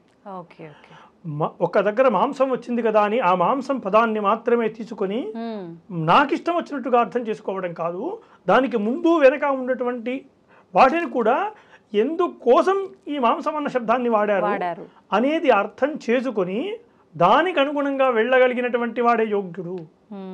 అలా వెళ్ళగలిగినటువంటి వాడే వామ మార్గం లాంటి ఏ మార్గంలోనైనా దాన్ని పొందగలుగుతాడు. అది కదా శాస్త్రాలు చెప్పాయి. కాకపోతే నాకు తోచినట్టుగా అర్థం చేసుకుంటానంటే ఈ తంత్రశాస్త్రాలు వామమార్గం అంగీకరించారు. మిగతా ఏ ధర్మశాస్త్రాలు సదాచారంలో అనుకోండి, ఇప్పుడు ఈ తప్పు చేసినా ఇంకో ప్రాయశ్చిత్తం ఉంది, ఈ తప్పు చేసినా ఇంకో ప్రాయశ్చిత్తం ఉంది, దానికి ఒక ప్రాయశ్చిత్త హోమాలు ఉన్నాయి, ప్రాయశ్చిత్త కర్మలు ఉన్నాయి. అంటే ఇప్పుడు మనం హోమం చేసామనుకోండి, హోమంలో ఇప్పుడు హోమం చేస్తే మాట్లాడకూడదని, తుమ్ములు పడకూడదని, నిప్పులు ఏ రకమైన మానసికంగా దైవికంగా ఏది ఉండకూడదని ఈ హోమం. అలాని ఒకవేళ ఏమైనా జరిగినా హోమం అయిపోయిన తర్వాత ప్రాయశ్చిత్త హోమాలు అని ఉంటాయి. వెంటనే ఏ హోమం అయితే చేస్తామో ఆ హోమం వెంటనే వాగ్దోష పరిహారార్థం అని వాక్కు ఏమైనా గట్టిగా చెప్పడం, మెల్లగా చెప్పడం, చిన్నగా చెప్పడం, స్వరదోషాలు చెప్పడం, అలాంటి వాటికి మంత్రాలు, తప్పులు చెప్పడం మంత్రాలు, దానికి ఒక ప్రాయశ్చిత్తము, వేరే వాళ్ళతో మాట్లాడడం దానికి దోషము, అదేనా నా యొక్క ఉమ్ము తుప్పర ఏదైనా దాంట్లో పట్టడం ఆ దోషానికి మంత్రము. ప్రతి దానికి ప్రాయశ్చిత్తాలు ఉన్నాయి. మరి ఇది సదాచారం. కానీ వామాచారంలో ప్రాయశ్చిత్తం లేదు. అనుభవించాల్సింది ఖచ్చితంగా ఆయా ధర్మాలను ఎవరైతే తెలుసుకోకుండా ప్రయత్నిస్తారో, ఆ మార్గంలో ఇలాంటివి అన్వేషించకుండా వెళ్తారో వాళ్ళు ఖచ్చితంగా ప్రాయశ్చిత్తాలంటూ ఉండవు. వామ మార్గంలో ప్రాయశ్చిత్తమే లేదు. వామ మార్గంలో ప్రాయశ్చిత్తము లేదు అని అదే తంత్రశాస్త్రాలు చెబుతున్నాయి. ఇప్పుడు దీన్ని తప్పుగా అర్థం చేసుకొని పూజలు చేస్తున్న వాళ్ళు అని అంటే ఓకే, మరి చేయించుకుంటున్న వాళ్ళు కూడా ఈ దోషాన్ని అనుభవించాల్సిందేనా? ఖచ్చితంగా అండి. ఈ ప్రాయశ్చిత్తం ఎవరికి వస్తుంది అంటే, ఇప్పుడు నేను ఏదైనా నాకు ఒక వరుణ్ ఇచ్చారు, మీరు నా దగ్గరకు వచ్చి ఒక కార్యక్రమం చేయమని నన్ను అడిగారు. మీకు తెలియదు కదా, నా దగ్గర వచ్చారు, నేను కదా వారధిని. అంతే, భగవంతునికి భక్తునికి అనుసంధానకర్తను నేను కదా. ఎవరైతే ఆ పరిధిలో అక్కడ ఉన్నటువంటి వాళ్ళు, ఇది కూడా అంతే. వామ మార్గాన్ని నాకు తెలియకుండా నీ దగ్గరికి వచ్చి ఆశ్రయించాను కాబట్టి నాకేం తెలియదు. తెలియనప్పుడు ఆ కర్తాకర్మాక్రియ దోషాలన్నీ కూడా అతని మీదే ఉంటాయి. ఏవైనా అతని మీదే ఉంటాయి. ఆచరిస్తున్నటువంటి వాళ్ళకు, అనుసరిస్తున్నటువంటి వాళ్ళకి ఏముండదు. కానీ ఆచరింపచేస్తున్నటువంటి వాడు సంయమనమైన సన్మార్గంలో లేకపోతే కనుక ఈ యొక్క అనుభవించాల్సి ఉంటుంది. ఆయా పాపాన్ని ఖచ్చితంగా అనుభవించాల్సి ఉంటుంది. ఏదో ఒక రూపంలో మనకు పీడన చేస్తుంది. ఇప్పుడు ప్రస్తుతానికి ఉత్సాహంగా ఉన్నప్పటికీ ఏదో మార్గంలో ఆ ధర్మం, ఆ పాపం మనల్ని వెంటాడుతుంది. ఖచ్చితంగా అది పాపం ఏం చెప్తుంది ధర్మశాస్త్రం, నేను చెప్పేది కాదు, ధర్మశాస్త్రం చెప్తుంది. వామ మార్గంలో ఈ ప్రాయశ్చిత్తం అంటూ లేదు. అలాగే మిగతా వాటికి కూడా ఇలాంటి అపార్థాలు చేసుకోకూడదని చెప్పింది. మత్స్యము అని ఉంటుంది. ఈ మత్స్యానికి కూడా ఇష్టం వచ్చినట్టుగా కనపడేది మత్స్యము అనేది కాకుండా దానికి కూడా గూఢార్థాలు ఉన్నాయి. దానికి కూడా అసలు మత్స్యం అంటే ఏమిటో చాలా అద్భుతంగా ఈ ధర్మశాస్త్రాలు, తంత్రశాస్త్రాలు చెప్పాయి. మత్స్యం మైథునంకి కూడా వివరణ ఇవ్వగలరా? తప్పకుండానండి. మత్స్యము అనేదాన్ని ముందుగా మనం విచారిస్తే గంగా యమునయోర్ మధ్యే, ఇది తంత్రశాస్త్రం చెప్పింది. భైరవ వ్యామల తంత్రము అనే గ్రంథము చెప్పినటువంటి శ్లోకం ఇది. గంగా యమునయోర్ మధ్యే ద్వౌ చరంతి సదా తౌ మత్స్యౌ భక్షయేత్ యత్సు సోభవేత్ మత్స్య సాధక అని చెప్పింది. దీని అర్థం ఏమిటి? గంగా యమునయోర్ మధ్య, గంగా నదులు, గంగా యమునా నదులు అనేటువంటి రెండు నదుల మధ్యన రెండు ఎల్లప్పుడూ సంచరిస్తూ ఉన్నాయట. ఆ రెండు ఏమిటి? మత్స్యములు. ఆ రెండు మత్స్యములు సంచరిస్తున్నాయట. ఆ మత్స్యములను ఎవరైతే వధించి ఆ మత్స్యములను తింటాడో, సాధిస్తాడో, భక్షయ్యే, ఆ మత్స్యములను ఎవరైతే భక్షిస్తాడో అతను నిజమైన మత్స్య సాధకుడు అవుతాడు అని చెప్పింది. అదేమిటి? గంగా నదులు అవి నదులు కదా, గంగా యమున అనేవి పెద్ద పెద్ద నదులు కదా, అది పెద్ద నదులు. నదుల్లో రెండు చేపలు ఉంటాయా? ఉండవు, ఎక్కువనే ఉంటాయి. అనేకమైన చేపలు ఉంటాయి కదా. మరి రెండు చేపల గురించి చెప్పింది ఏంటి శాస్త్రం? ధర్మశాస్త్రం రెండు ఉంటాయని చెప్తుంది. రెండు మాత్రమే అని చెప్పలేదు, రెండు. అంటే గంగా లేదు గంగా యమునయోర్ మధ్యే యో చరంతి సదా, దివే చరంతి సదా, రెండే చరిస్తూ ఉన్నాయి. అంటే గంగా యమున అంటే ఇడా పింగళ నాడులు. ఇడా నాడిని పింగళ నాడి అని ఉంటాయి కదా, ఇడా పింగళ నాడులు. ఈ నాడుల మధ్యన సంచరించేటువంటి రెండు. ఆ రెండేమిటి? ఒకటి సుషుమ్న నాడి, రెండవది అందులో చరించేటువంటి కుండలిని శక్తి. ఈ కుండలిని శక్తిని ధ్యాన యోగ తపస్సుల ద్వారా ఎవడైతే దాన్ని, ఆ కుండలిని శక్తిని సంయోగింపజేస్తాడో వాడు మత్స్య సాధకుడు, నిజమైన మత్స్య సాధకుడు అతను. నిజమైన మత్స్య సాధకుడు అక్కడున్నాడు, అంతే తప్ప నాకు కనబడే మత్స్యము కాదు. రెండు అంటే ఎందుకు తిరుగుతాయి? అందులో నదుల్లో అనేకమైన ఉంటాయి కదా. ఇది ఇంత విశేషంగా అంటే వామశాస్త్రం, వామమార్గం ఎంత గుప్తంగా చెప్పింది చూడండి. జ్ఞానము ఉన్నటువంటి వాడు మాత్రమే వామమార్గాన్ని అనుసరించగలుగుతాడు. విపరీతమైన జ్ఞానం ఉండాలి. అంటే ఇవి సుషుమ్న నాడిని, అందులో చరించేటువంటి కుండలిని శక్తిని ప్రేరేపించడం, ఆ కుండలిని శక్తిని సంయోగింప చేయడం అంటే అది ఒక సాధారణమైన మనకు సాధ్యమయ్యేటువంటి వ్యవస్థ కాదు.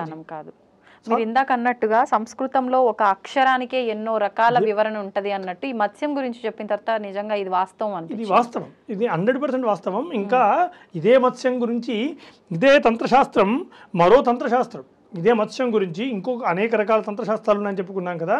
కులమార్గం అనేటువంటి ఒక తంత్రశాస్త్రం ఉంది, కులార్ణవ తంత్ర సారము అనే ఒక గ్రంథం ఉంది. ఆ గ్రంథం ఏం చెబుతుంది? అహంకారో దంభో మద పిశునత మత్సరద్విష షడేతాన్ వీనాన్ వై విషయహర జాలేన విధృతాన్ పచన్ సద్విద్యాజ్ఞౌ నియమిత కృతి ధీవర కృతి సదా ఖాదయేత్ సర్వాత్మచ జలచరాణం కృపిషితం. ఇందులో ఎంత చక్కగా చెబుతుంది చూడండి. అహంకారము, దంభము, మదము, మాత్సర్యము, పిశుత్వము, పిశునారితనము, లోభము అంటాం. ఇవి మాత్సర్యము, ఇలాంటి 6 దుర్గుణములు ఏవైతే ఉన్నాయో ఈ 6 షడేతాన్ని వీనాన్ని వై విషజహరజాలేనా అంటుంది. విషజహరం అంటే ఈ 6 ఆసక్తి లేనటువంటి అర్థమైనా ఇంద్రియ నిగ్రహము అనేటువంటి విషజహర జాలేనా, అలాంటి వలతో జాలం అంటే వల అంటే పెద్దగా ఆసక్తి లేనటువంటి వలతో వాటిని పట్టుకొని విధృతాన్ పట్టుకొని చిత్వ సద్విద్యాజ్ఞౌ సద్విద్య అనేటువంటి జ్ఞానం, సద్విద్య అనేటువంటి అగ్నిలో పచన్ అంటే కాల్చడం. దేంట్లో కాల్చమంటుండ్రు? సద్విద్యాజ్ఞం. సద్విద్య అంటే ఏమిటి? జ్ఞానము. ఏదైతే ఆత్మజ్ఞానం ఉన్నదో ఆ ఆత్మజ్ఞానం అనేటువంటి అగ్నిలో ఈ 6 పడేసి కాల్చడమే మత్స్య సాధకుడి లక్షణము. అదే తప్ప నాకు కనబడేటువంటి మత్స్యం కాదు. మత్స్యం గురించి తంత్రశాస్త్రం ఇంత గొప్పగా చెప్పింది. నాకు కనబడుతుంది మత్స్యం కాబట్టి మత్స్యాన్ని ఈ రకంగా వండమన్నది, ఈ రకంగా వండి నేను భగవంతుడికి నివేదన చేస్తానంటే అది కాదు ధర్మశాస్త్రం చెప్పింది. ఎంత క్లుప్తంగా చెప్పింది చూడు. విషయహర జాలేనా అహంకారో దంభం, ఎంత ఆ పెదాన్ని పలికింది కదా. అహంకారము, దంభము ఇవి ఏవీ లేనటువంటి, నాకు ఆసక్తే లేనటువంటి వాటిపై ఆసక్తి లేనటువంటి ఇంద్రియ నిగ్రహము అనేటువంటి వలతో పట్టుకోవాలట. చూడండి మత్స్యాలను ఏంటి ఆయా వలతో పట్టుకొని పచన్ కాల్చమని ఎంత చక్కగా చెప్తుందో చూడండి. ఇది కదా మనం గ్రహించాల్సింది ఆయా తంత్రశాస్త్రాల్లో. కాకపోతే వీటిని వదిలేసి ఈ లౌకికంగా ఏదైతే ఉందో దాన్ని ఆచరిస్తున్నటువంటి వాళ్ళు ఉన్నారు. ఇలాగే మీరన్నా ఇందాక చెప్పినట్టుగా మైథునం అనేది ఏదైతే ఉందో దానిపై కూడా ఇలాగే వక్ర ప్రచారాలు చేస్తున్నారు. అంటే అర్థం చేసుకోలేనటువంటి తత్వం. వామమార్గం ఇందాక చెప్పినట్టుగా మనకు కనబడేట్టుగా చూసినది కాదు. మైథునం కూడా అలాంటిది. ఇక మైథునం విషయంలో కూడా చాలా అద్భుతంగా చెప్పింది. సహస్రారోరపి బిందౌ కుండల్యాం మేళనం శివే మైథునం శమనం దివ్యం యతీనాం పరికీర్తితం.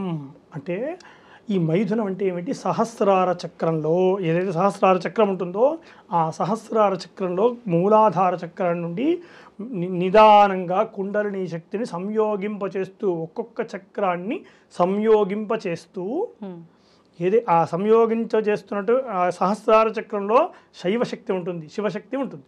ఆ శివశక్తితో ఈ అమ్మవారి శక్తి సౌందర్య శక్తిని లీనం చేయటమే, కలపడమే మైథునం.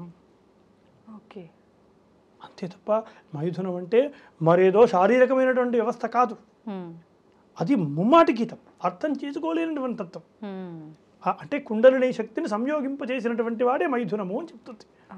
అంత గొప్పగా చెప్తుంది. అలాగే అదే కులార్ణవ తంత్రసారము అనేటువంటిది గ్రంథం ఇంకా చక్కగా యానాడీ సూక్ష్మరూప పరమ పదగత సేవనీయా సుషుమ్న సాకాంతాలింగనాసి మనుజరమణి సుందరీవాచ యోష కుర్యాచంద్రార్కయోగే తం యుగపనసమైథునం నైవ యోనౌ యోగీంద్రో విశ్వబంధవ సుఖమయ భవనేతాం పరిష్వద్య నిత్యం. ఇంత చక్కగా ఈ మైథునం గురించి కులార్ణవ తంత్రసారము అనే గ్రంథం చెప్పింది. ఏమంటుంది? సుషుమ్న నాడి నుండి ఇందాక చెప్పుకున్నట్టుగానే సుషుమ్న నాడి నుండి ఈ కుండలిని శక్తిని సంయోగింపచేస్తూ ఏదైతే ఆ సుషుమ్న నాడిలో కుండలిని శక్తిని స్త్రీరూపంగా భావించి సహస్రార చక్రంలో ఉండేటువంటి శివతత్వాన్ని ఆయా సంయోగింప చేయడమే మైథునము అని చెప్పింది. అందులో ఏం చెప్పింది చక్కగా? నైవ యోనౌ అని అన్నది. అంటే యోనితో చేసేటువంటి విషయము కాదు. అంత క్లియర్గా నైవ యోనౌ అసలు లోకంలోనే ఉంది. దాన్ని మనం అర్థం చేసుకోలేకుండా మనకు తోచినట్టుగా వ్యవహరించడం ముమ్మాటికి పాపమే. వామ మార్గం అంగీకరించదు. వామ మార్గంలో గమ్యాన్ని చేరుకోలేరు. యోగులకే అర్థం కాదంటే సామాన్యమైన మానవులకు ఎలా అర్థమవుతుంది? ఇది ధర్మం, ఇది వామాచారం చెప్పింది ఇది, కానీ దీన్ని ఆచరించకుండా అనేక రకాలు అంటే అర్థం చేసుకోలేని తత్వం. అదేవిధంగా ముద్ర అని ఉంటుంది, 5వది ముద్ర అని ఉంటుంది. ముద్ర అనేసరికి అనేకమైన పిచ్చి పిచ్చి ముద్రలు తీసి ముద్రలు వేయటం, అనేక రకాల ముద్రలు ఉన్నాయని చెప్పుకోవడం, ఇది ఏదీ కాదు. ముద్ర అనే దానికి కూడా ఇది కులార్ణవ తంత్రసారం ఏం చెబుతుంది అంటే, అష్టధాన్యాదికం యచ్చ చర్వాణీయం ప్రయక్షతే సా ముద్ర. 8 రకాల ధాన్యాలు ఉంటాయి, అష్టధాన్యాలు అని ఉంటాయి. ఈ అష్టధాన్యాల్లో అన్నము, చింతపండు, ఇలాంటివి ఒక 8 రకాల ధాన్యాలు ఉన్నాయి. ఈ 8 రకాల ధాన్యాలు కలిపినటువంటి మిశ్రమమునే ముద్ర అని అన్నారు. అంతే తప్ప ముద్ర అన్న పదము ప్రస్తుత కాలంలో అనేక రకాల ముద్రలు వేయటం ఇవి కాదు విశేషం, ఇది కాదు. 8 ధాన్యాలు కలిపినటువంటిది ముద్ర అనే పదం వచ్చేటట్టుగా చెప్పారు. ఇలా గూఢార్థాలతో చెప్పారు కాబట్టి గూఢంగా అన్వేషించాలి. అర్థమైనా? ముద్ర అంటే పిచ్చి పిచ్చి ముద్రలు వేయటం కాదు. ఇలాగ పంచమకారాల్లో అనేకమైనటువంటి అర్థం చేసుకోలేనటువంటి తనంతో తోచినట్టుగా వ్యవహరిస్తున్నారు. అది ముమ్మాటికి వామ మార్గంలో గమ్యాన్ని చేరకపోవడమే కాకుండా పాపాన్ని కూడా మూట కట్టుకున్నటువంటి వాళ్ళం అవుతున్నాం. అందులోనూ వామ మార్గంలో ఇందాక చెప్పుకున్నట్టుగా ప్రాయశ్చిత్తం అంటూ లేదు. ప్రాయశ్చిత్తం లేనటువంటి మార్గంలో ఎంత జాగ్రత్తగా ఉండాలి మనం. అసలు ప్రాయశ్చిత్తమే లేదు అక్కడ. అలాంటి మార్గంలో చాలా ఉత్తమంగా ఉండాలి. కానీ ప్రస్తుత కాలం, ఈ ఆధునిక యుగంలో ఇలాంటి విషయాలకు ఎక్కువగా అట్రాక్షన్ అవుతున్నారు, ఎక్కువగా వ్యవహరిస్తున్నారు. కాకపోతే అది ముమ్మాటికి తప్పు. వామ మార్గం అంటే పూర్తిగా చేతబడులు చేయటం అంటే అది తంత్ర విధానంగా ప్రసిద్ధి చెందింది కదా. అంటే తంత్రం అంటే ఇందాక చెప్పుకున్నట్టుగా తంత్రం అంటే జ్ఞాన విస్తరణ చేయటం. తంత్రం అంటే ఏమిటో మంత్రాలతో ఇష్టం వచ్చినట్టుగా ముద్రలు వేసేసుకొని చేసేటువంటి విధానం కాదు, జ్ఞానంతో చేసేటువంటి అర్చన తంత్రం అంటే. తంత్రము అన్న దానికి అంత గొప్పది ఉంది.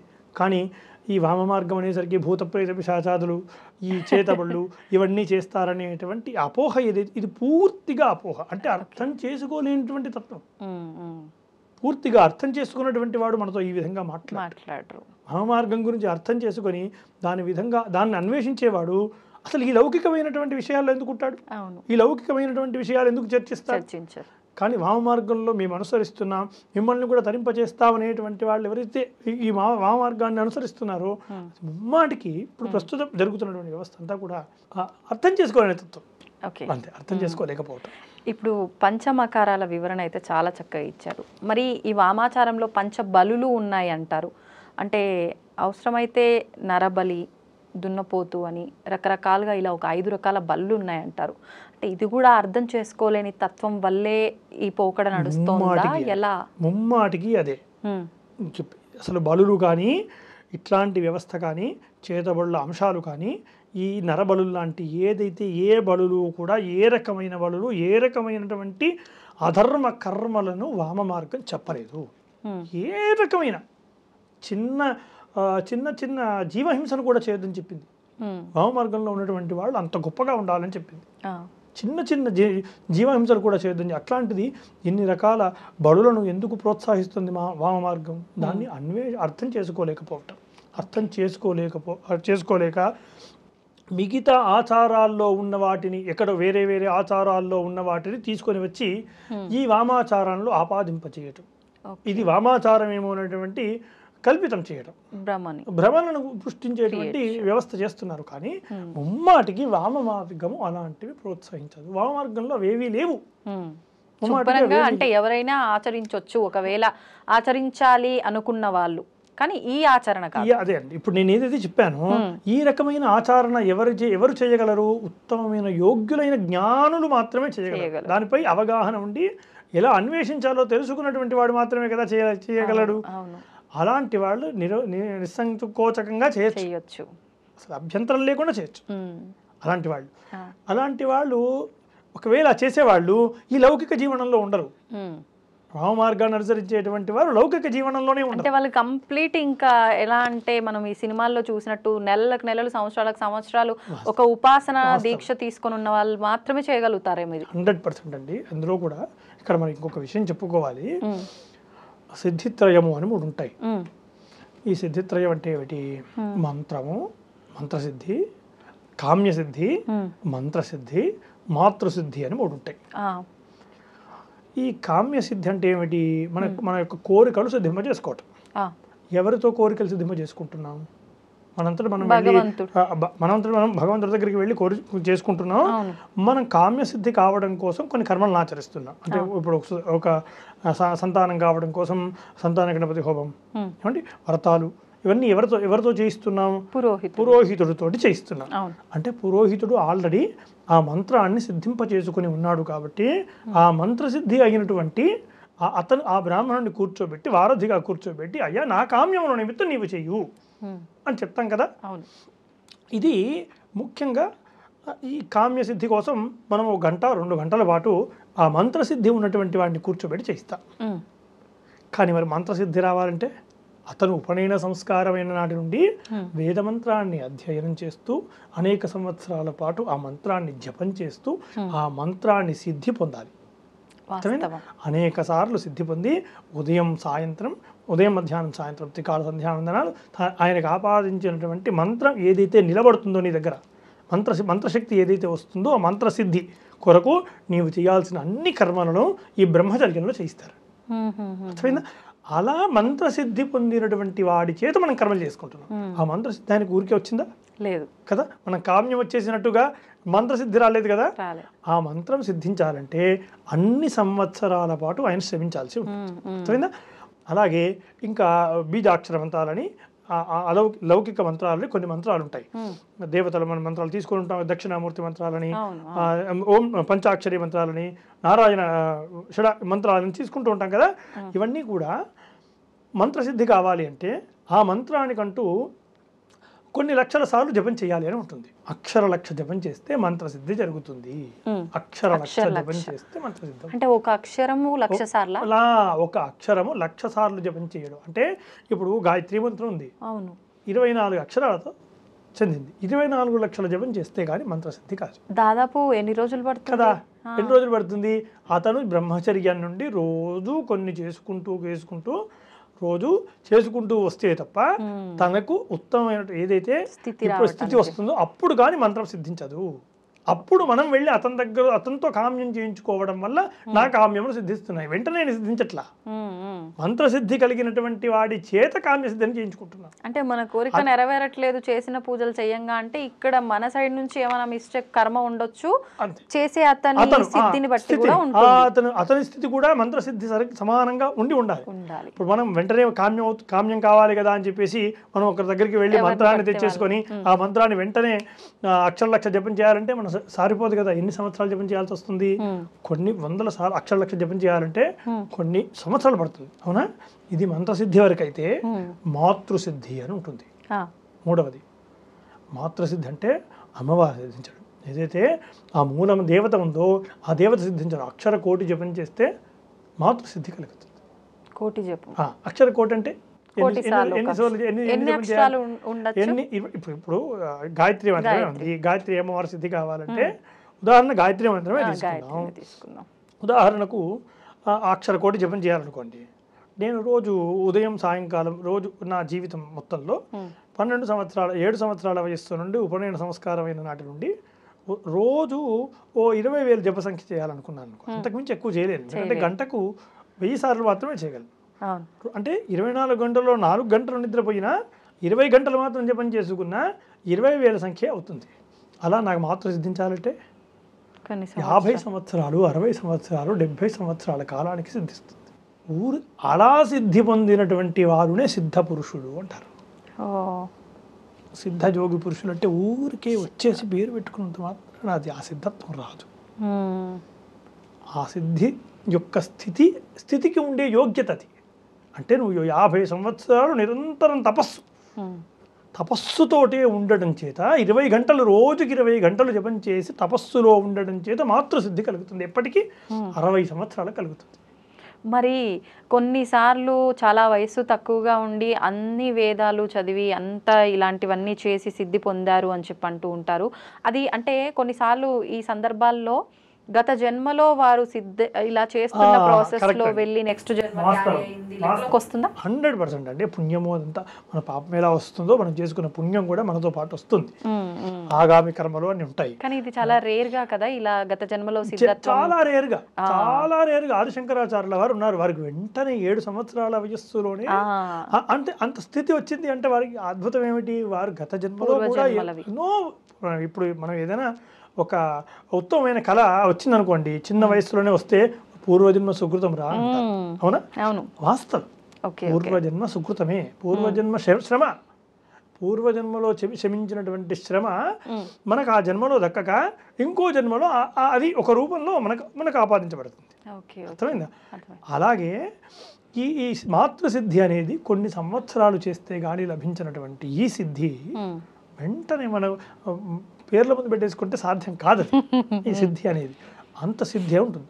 అలాగా ఈ వామ మార్గంలో ఏదైనా అన్వేషించాలన్నా ఇన్నిసార్లు జపం చేస్తే తప్ప ఆ స్థితి యోగ స్థితి రాదు. అర్థమైంది? ఆ యోగులకు మాత్రమే అది అర్థం కాదు. అందుచేత ఇన్నిసార్లు సిద్ధి పొందినటువంటి వాళ్ళు మాత్రమే ఆయా మార్గాలను అన్వేషించగలుగుతారు. సాధారణమైనటువంటి వాళ్లకు అర్థం కానటువంటి మార్గాలు అంటే ఒక రకంగా ఆ చేసే వాళ్ళకు కూడా ఒక అర్హత రావాల్సిందే. వాస్తవం, అర్హత ఉండాలి. ఆ అర్హత వస్తే తప్ప మార్గాన్ని అన్వేషించలేము.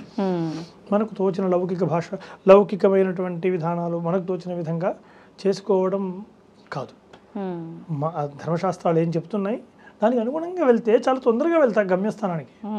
ఇప్పుడు శాస్త్రం చెప్పినట్టుగా వెళ్తే, ఇప్పుడు ఏ రెసిపీ ఎలా వండాలో దాని ప్రకారంగా వండితే తొందరగా వండేస్తాం. కరెక్ట్. అవునా? లేదు నాకు తోచినట్టు నేను చేస్తాను అనుకోండి, ముందు మాడగొట్టేస్తాను. నాకు తెలియదు, అర్థం కాదు. నాకు తోచినట్టు నాకు అసలు అవగాహన లేదు. నేను ఏదో ఒక రెసిపీ చేయాలనుకోండి, మాడగొట్టేస్తానుగా. దాని సమయం కూడా చాలా ఎక్కువ తీసుకుంటుంది. ఎలా ఐటమ్ రెడీ అవ్వాలో అలా అయితే అవ్వదు. అలా అవ్వదు, సమయం ఎక్కువ తీసుకుంటుంది, వృధా అయిపోతుంది, అనేక రకాల ప్రయాసాలు అవుతాయి. కానీ అదే తెలిసినటువంటి వాళ్ళు ఇంత క్షణంలో చేయగలరు కదా. కాబట్టి ఇదే మనకు ముఖ్యం. తెలిసినటువంటి వారు యోగ్యుడైనటువంటి వాడి చేత అన్వేషింపజేయడం, అతను అన్వేషిస్తే అతని మార్గంలో మనం వెళ్ళడం అనేది ఉత్తమం. ధర్మశాస్త్రాలు ఏం చెప్తున్నాయో దాని విధంగా వెళ్ళడం ఉత్తమం. ఇప్పుడు అంటే మంత్ర రూపంలో మనం ఆచరించే దక్షిణ ఆచారం ప్రకారంగా చేసే పూజల కన్నా తంత్ర రూపంలో వామాచారంలో ఆచరించే పూజలకు యొక్క ఫలితం తొందరగా ఉంటుంది. కానీ చేయాల్సిన పద్ధతిలో చేస్తే, ఒకవేళ ఆ పద్ధతి కాస్త మనం చేయకపోతే బెడిసి కొట్టింది అంటే ఇంకా కోలుకోలని దెబ్బ తగులుతుంది అని చెప్పి విన్నా. ఇది ఎంతవరకు నిజం? ముమ్మాటికి ఇది వాస్తవం అండి. ఈ వామ మార్గం అనే కాదు, ఏదైనా వామ మార్గం అంటే తంత్ర మార్గం మీరు అన్నట్టుగా సదాచారములో కూడా అంతే, తొందరగానే సిద్ధిస్తాయి. కామ్యములు ప్రామాణికంగా చేయడం వల్ల అత్యంత తొందరగానే సిద్ధిస్తాయి. ఎక్కడైనా అంతే. ఎక్కడైనా మన శ్రమనే ముఖ్యం. మన శ్రమం మనం చేస్తున్నటువంటి ధర్మమా కాదా, మనం ధర్మయుక్తంగా చేస్తున్నామా లేదా, మనం చేసేది లోకశ్రేయస్సు కోరుతుందా లేదా. ముందు మనం చేసేటువంటి కామ్యములు మన కొరకు కాకుండా లోకశ్రేయస్సును కోరుతూ చేయాలి అని అంటారు. అందుకే ప్రతి కర్మలోనూ లోకా సమస్త సుఖినో భవంతు అనేది ధర్మం మన హైందవ ధర్మమే. ప్రతి కర్మలోనూ ఇది ఖచ్చితంగా అంటాం. అంటే మనం చేస్తున్నటువంటి కర్మలు లోకానికి కూడా ఉపయుక్తమయ్యేటువంటివి అయి ఉంటే తొందరగా నెరవేరుతాయి. మన వరకే కాదు, నేను ఈ కామ్యం నెరవేరితే ఫలానా ధర్మాన్ని ఆచరిస్తానని, అదే ధర్మ సంబంధిత కర్మలు చేస్తానని, ధర్మ సంబంధమైనటువంటి వ్యవహారాల్లో ఉంటాననేటువంటి విధంగా మన కామ్యములు అంటే కోరికలు ఉంటే, మన ఆచరణ ఉంటే తొందరగా సిద్ధిస్తుంది. దక్షిణాచారమైన వామాచారమైన అత్యంత ఇది ఇలాగే సిద్ధిస్తుంది. కానీ వామాచారం అనేది కామ్యమును సిద్ధింపచేసుకోవడానికి వామాచారం కాదు. వామ మార్గం అనేది కామ్యముల కోసం కాదు. ఇప్పుడు పోతున్న పొరపాటే అది. దక్షిణ మార్గము కామ్యమును సిద్ధింపజేసుకోవడం కొరకు. నాకు ఇప్పుడు ఒక ఇల్లు కావాలి. దక్షిణ మార్గంలో సదాచారంలో నేను ఆ ధర్మాలు ఏవైతే చెప్పాయో దాని కొరకు పరితపిస్తే నేను దాన్ని సాధించుకోగలుగుతా. ఒక చిన్న డౌట్ అడగచ్చా? అంటే ఇది కోరికల గురించే మాట్లాడుకుంటున్నాం కాబట్టి ఎటువంటి కోరిక లేకుండా మనం కనుక బ్రతకగలిగితే ధర్మంగా మరొక జన్మే ఉండదు, మోక్షం పొందుతామంటారు. 100% మరి ఒక కోరిక నెరవేరాలంటే ఒక హోమం చెయ్యాలి, ఒక పూజ చెయ్యాలి, ఇదంతా ఎందుకు డిసైడ్ చేయబడింది? అయితే మనకు ప్రధానంగా ఏదైనా సరే సంకల్పము అని చేస్తూ ఉంటాం. ఏ కర్మ చేసినా ముందు సంకల్పం చెప్తాం, అవునా? సాధారణంగా ఏ సంకల్పమైనా ప్రధానంగా ధర్మాన్ని ఉద్ధరింపజేసుకోవడం కోసము లోక శ్రేయస్సు కోరుకునే విధంగానే ఉండేది, అవునా? అందులో చెప్పే దాంట్లోనే ఆయుష్యాభివృద్ధ్యర్థం, అవునా? నాకు ఆయుష్ కలగడం కొరకు, నాకే కాదు సమస్తమైన జనులకు కూడా ఆయుష్యాభివృద్ధ్యర్థం ఈ సంకల్పంలోనే ఉంటాయి కదా. సమ్యక్ కల్ప ఇది సంకల్ప. సంకల్పం అంటే ఏమిటి? సమ్యక్ కల్ప ఇది సంకల్ప. నేను ఏది చేయాలనుకుంటున్నానో నిశ్చయించుకోవడం సంకల్పం. ఓకే, నేను ఫలానా చేయాలనుకుంటున్నాను అని నిర్ధారింప చేయడం సంకల్పం. అలాంటి సంకల్పంతో కదా చేస్తున్నాం. ఈ సంకల్పాలు లోకశ్రేయస్సు, ఇందాక చెప్పుకున్నట్టుగా లోకశ్రేయస్సు కోరే విధంగా ఉండటం ఉత్తమం. ఉత్తమోత్తమం లేదు, అందరూ ఆ దృష్టితో ఉండలేరు కదా, ఉండరు. నేను నాది అనే స్వార్థమే ఉంటుంది. లౌకిక జీవనంలో అందరికీ ఆ స్థితి ఉండదు, అవును కదా. నా కామ్యాలు నెరవేరాలని పిల్లవాడికి, అది కూడా అందులో కూడా స్వార్థం లేకుండా ఉండడం గొప్ప. అవును, నాకు కాదు, నా తండ్రి గారి యొక్క ఆయుష్ బాగుంటే చాలు అని కర్మను ఆచరిస్తుంది చూసారా, అది ఉత్తమమైనది. నా కోసం కాదు, నా పిల్లలు విద్యా భవిష్యత్తు జ్ఞానం ఉత్తమంగా ఉండే విధంగా అనుగ్రహించు, ఇది ఉత్తమమైన సంకల్పం. ఇలాంటి సంకల్పాలతో చేసుకోవడం ఉత్తమం. దాంట్లో అక్కడ ఆక్షేపణ ఏం లేదు, ఎందుకంటే దాంట్లో సంకల్పంలోనే ఇవి మనకి ఇవి కావాలి అని మనం అడుగుతున్నాం, భగవంతుని నేరుగా అడుగుతున్నాం. లేదా అడిగినా అడగకపోయినా ప్రత్యక్షంగా కానీ పరోక్షంగా కానీ మనకు ఆయా స్థితులు వస్తాయి. కానీ అది ధర్మం అయి ఉండాలి. అది ధర్మం అయి ఉంటే మనకు ఖచ్చితంగా కోరికలు నెరవేర్చుకోవచ్చు. అయితే ఈ వామ మార్గం అనేటువంటిది, ఈ సదాచారం అనేటువంటిది మనం కామ్యాలు పొందడానికి అనుకూలమైనటువంటి ప్రదేశం, దక్షిణాచారం. కానీ వామ మార్గం అసలు కానే కాదు. వామ మార్గం ఉన్నది కామ్యాలు నెరవేర్చుకోవడానికి కాదు, ఆత్మజ్ఞానంతో సచ్చిదానంద పరమాత్మను దర్శించడానికి. ఎక్కడి కోసం పోవడానికి ఆ మార్గం? డైరెక్ట్గా మార్గం వేసింది పరమేశ్వరుడి కోసం వేశారు. పరమేశ్వరుడు యొక్క చైతన్య శక్తికి వేసినటువంటి దారి అది. కామ్యాలు ఎలా నెరవేరుతాయి? సింపుల్ గా చెప్పాలంటే అసలు ఈ కోరిక లేని తత్వం నుంచి ఒక స్టెప్ ఎక్కిన వాళ్ళు అక్కడికి వెళ్ళాలి. ఆత్మజ్ఞానం, ఇందాక చెప్పాను, తంత్రం అంటేనే ఆత్మజ్ఞానం. ఆ జ్ఞానాన్ని విస్తరింపజేయడమే తంత్రం కదా. ఆ జ్ఞానముతో ఎవరైతే ఆ మార్గంలో అన్వేషిస్తాడో వాడు మాత్రం వెళ్ళగలుగుతాడు, అంతే తప్ప అది కామ్యాల కోసం మార్గం కాదు. నాకేదో ఒక ఫ్రిడ్జ్ కావాలి, నాకు ఇంకేదో కామ్యం కావాలి, నాకు ఇల్లు కావాలి, కారు కావాలంటూ వామ మార్గాన్ని అన్వేషించడం అది అర్థం చేసుకోలేనటువంటి, అంటే అర్థం చేసుకోలేనటువంటి తత్వం. అంటే ఇంకా అజ్ఞానంలోనే అక్కడే ఉన్నాం. ఇంకా అసలు ఆ అక్కడ అన్వేషించాల్సినటువంటి విధంగా అన్వేషించలేకపోతున్నాం. ఆ మార్గంలో ఉత్తమమైనటువంటి జ్ఞానులు కదా అన్వేషించాలి, ఆ స్థితిని పొందలేకపోతున్నాం. సదాచారం, మీకు ఎప్పటికో సదాచారం ఉంది కదా. సదాచారంలో అనేక రకాల కర్మలు ఉన్నాయి, అనేక రకాల విధానాలు ఉన్నాయి, అనేక రకాల ధర్మాలు. ప్రతిదానికి ప్రామాణికం ఉంది, ప్రతిదానికి ఏదో నాకు తోచింది కాదు, ప్రతిదానికి ప్రామాణికం ఉంది. ప్రతిదీ ఎందుకు చేయాలో ఉంది, దేనికోసం చేస్తున్నామో ఉంది కదా. అందుకోసం మన కామ్యమును నెరవేర్చుకోవడానికి దక్షిణాచారము, అంతకు పైన నాదిదేది కాదు అని వదిలేసినటువంటి జ్ఞానం ఎవరైతే ఉంటారో వాడి కోసం మాత్రమే వామ మార్గం. వాడి కోసం మాత్రమే వామ మార్గం. వామ మార్గంలో కామ్యాల కోసం పరిశ్రమించడం అది మూర్ఖత్వం. ఓకే, అంటే ఇంకా అంధకారంలో కొట్టుమిట్టాడుతున్నారు అనుకోవచ్చు. ఉత్తమం. సముద్రం చూడగానే మనకి సముద్రం ముందు ఒక పేరా ఉంటుంది. సముద్రము ఏమిటి? సముద్రం ఒక దగ్గర, సముద్రాల దగ్గర మ్యూజియాలు ఉంటాయి కదా, ఆ మ్యూజియాల దగ్గర కొన్ని ఉంటాయి. ఈ సముద్రం ఏమిటి, దీంట్లో ఎంత లోతుంది, దాంట్లో ఏమేమి విషయాలు ఉన్నాయి, దాంట్లో ఎలాంటి జరాలు ఉన్నాయి, మనం వెళ్ళగలమా లేదా, దాని యొక్క అలజడి ఎలా ఉంటుంది, ఎలాంటి విపత్తులను తట్టుకోగలుగుతుంది, ఇవన్నీ సముద్రం అక్కడ రాసి ఉంటాయి కొన్ని మ్యూజియంలో దగ్గరలో ఉండేవి. కానీ దాన్ని ఎవరు చదవకుండా, దాన్ని ఎవరు చూడకుండా సముద్రంలో ఈతలు కొడుతూ ఉంటాం, సముద్రంపై విన్యాసాలు చేస్తూ ఉంటాం. కానీ సముద్రంలో విన్యాసం చేసినంత మాత్రాన సముద్ర జ్ఞానం వానికి ఉండాలన్న అవసరమా అంటే సముద్ర జ్ఞానం ఉండటం వల్ల సముద్రాన్ని నేను ఎలా ఉపయోగించుకోగలను అనేది తెలుసుకోగలుగుతాం. సముద్రంపై ఆ కనీసం పరిగాహన ఉండడం వల్ల అవునా, లోపల ఎంత లోతు వెళ్ళగలం, దాంట్లో ఎలాంటి మనకు ఉపయోగపడేటువంటి పదార్థాలు ఉన్నాయి, దాన్ని ఎలా అన్వేషించగలను, ఎలా తీయగలను అనేటువంటిది సముద్ర జ్ఞానంతో వస్తుంది కదా. అలాగే సముద్రం మీద విన్యాసాలు చేసినంత మాత్రాన ఆ సముద్రంలో మొత్తం సముద్ర పరిజ్ఞానం ఉండదు కదా. ఇది కూడా అంతే. వామ మార్గాన్ని సంచరిస్తూ వామ మార్గాల్లో అనేకమైన కర్మలు చేసినంత మాత్రాన అవేవి సిద్ధించవు, ఆ జ్ఞానం వారికి అందవు, సముద్ర జ్ఞానం వారికి ఉండదు. కానీ అదే సముద్ర జ్ఞానము తెలుసుకొని వామజ్ఞానాన్ని తెలుసుకొని ప్రవర్తిస్తే దాని నుంచి నీవు ఎలా ముక్తిని పొందగలవు, ఏది గమ్యాన్ని ఎలా చేరుకోగలవు అనేది వామ మార్గం చెబుతుంది. అది గొప్పది, అది అసలైనటువంటి అంశం.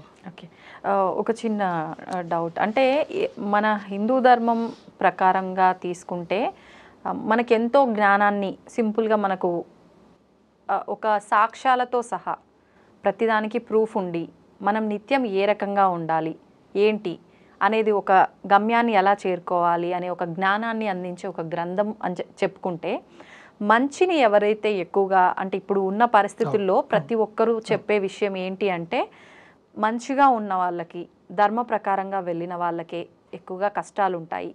వాడు ఏం సాధించాడు ఇన్ని రోజులు మంచిగా ఉండి, ఏముంది అంతా అయిపోయింది ఇప్పుడు కాలం చేసిండు అనే మాట ఎక్కువగా వింటూ ఉంటాం. ఇది సాధారణంగా. ఎందుకు ఇలా అంటే మంచిని ఆచరించటం వల్ల ఆయన ఇబ్బందుల పాలైండు అనటం ఎంతవరకు వాస్తవం? వాడి కర్మ అంతవరకే ఉందని అనుకోవచ్చు కదా. దీన్ని ఎలా చెప్పొచ్చు అంటారు? మంచి ప్రశ్న. విగ్రహం కావాలనుకోండి, విగ్రహానికి సంబంధించినటువంటి ఒక రాయిని తీసుకొని వచ్చి ఆ రాయినే ఎక్కువగా బాధిస్తాం. అవునా? అవును, దాన్నే కదా కొడతాం, దాన్నే కొడతాం, ఆ రాయినే కొడతాం. ఆ కొట్టి కొట్టి కొట్టి కొట్టి కొట్టి ఎప్పటికో కానీ విగ్రహం రాదు.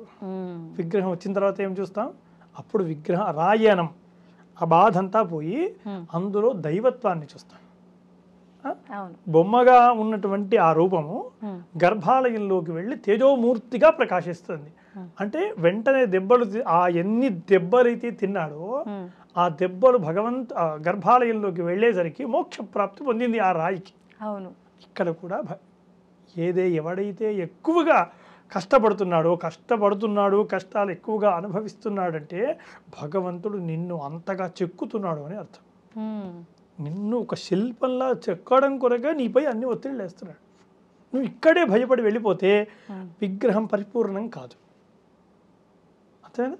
అదొక ముక్కగా మిగిలిపోతుంది, అదొక బొమ్మలా మిగిలిపోతుంది. కానీ నువ్వు పరిపూర్ణమైనటువంటి విగ్రహ రూపాన్ని పొందాలంటే ఇలాంటివి ఎన్ని దెబ్బలు తింటే మనం ఆ స్థితికి రాగలుగుతాం. అందుకే భయపడాల్సిన పని లేదు. ఎక్కువ కష్టాలు ఉన్నటువంటి వాడికే భగవంతుడు మనల్ని చెక్కుతున్నాడు, మనపై అంత శ్రద్ధ వహిస్తున్నాడు. ఆయన మనపైనే శ్రద్ధ ఉంది కదా. ఇంత కష్టాలు పెట్టడం వల్ల నీకు ఇంకా తెలుస్తుంది నాకు ఎంతవరకు ఇది యోగ్యము అనేది నాకు తెలుస్తుంది. కాబట్టి నేను ఏది యుక్తాయుక్త విచక్షణ చేసుకోగలను, అయినా చేసుకోలేకపోతున్నా మరణించామనుకోండి ఇంకో జన్మిస్తాడు. దాంట్లో కూడా యుక్తాయుక్త విచక్షణ చేసుకునే విధంగా అనుగ్రహిస్తాడు.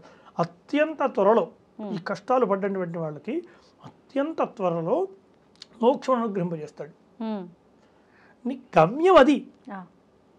కష్టాలు పడి ఒక లగ్జరీగా లైఫ్ని ఎంజాయ్ చేయడం గమ్యం కాదు. నా హిందూ ధర్మంలో నా గమ్యం ఏమిటి?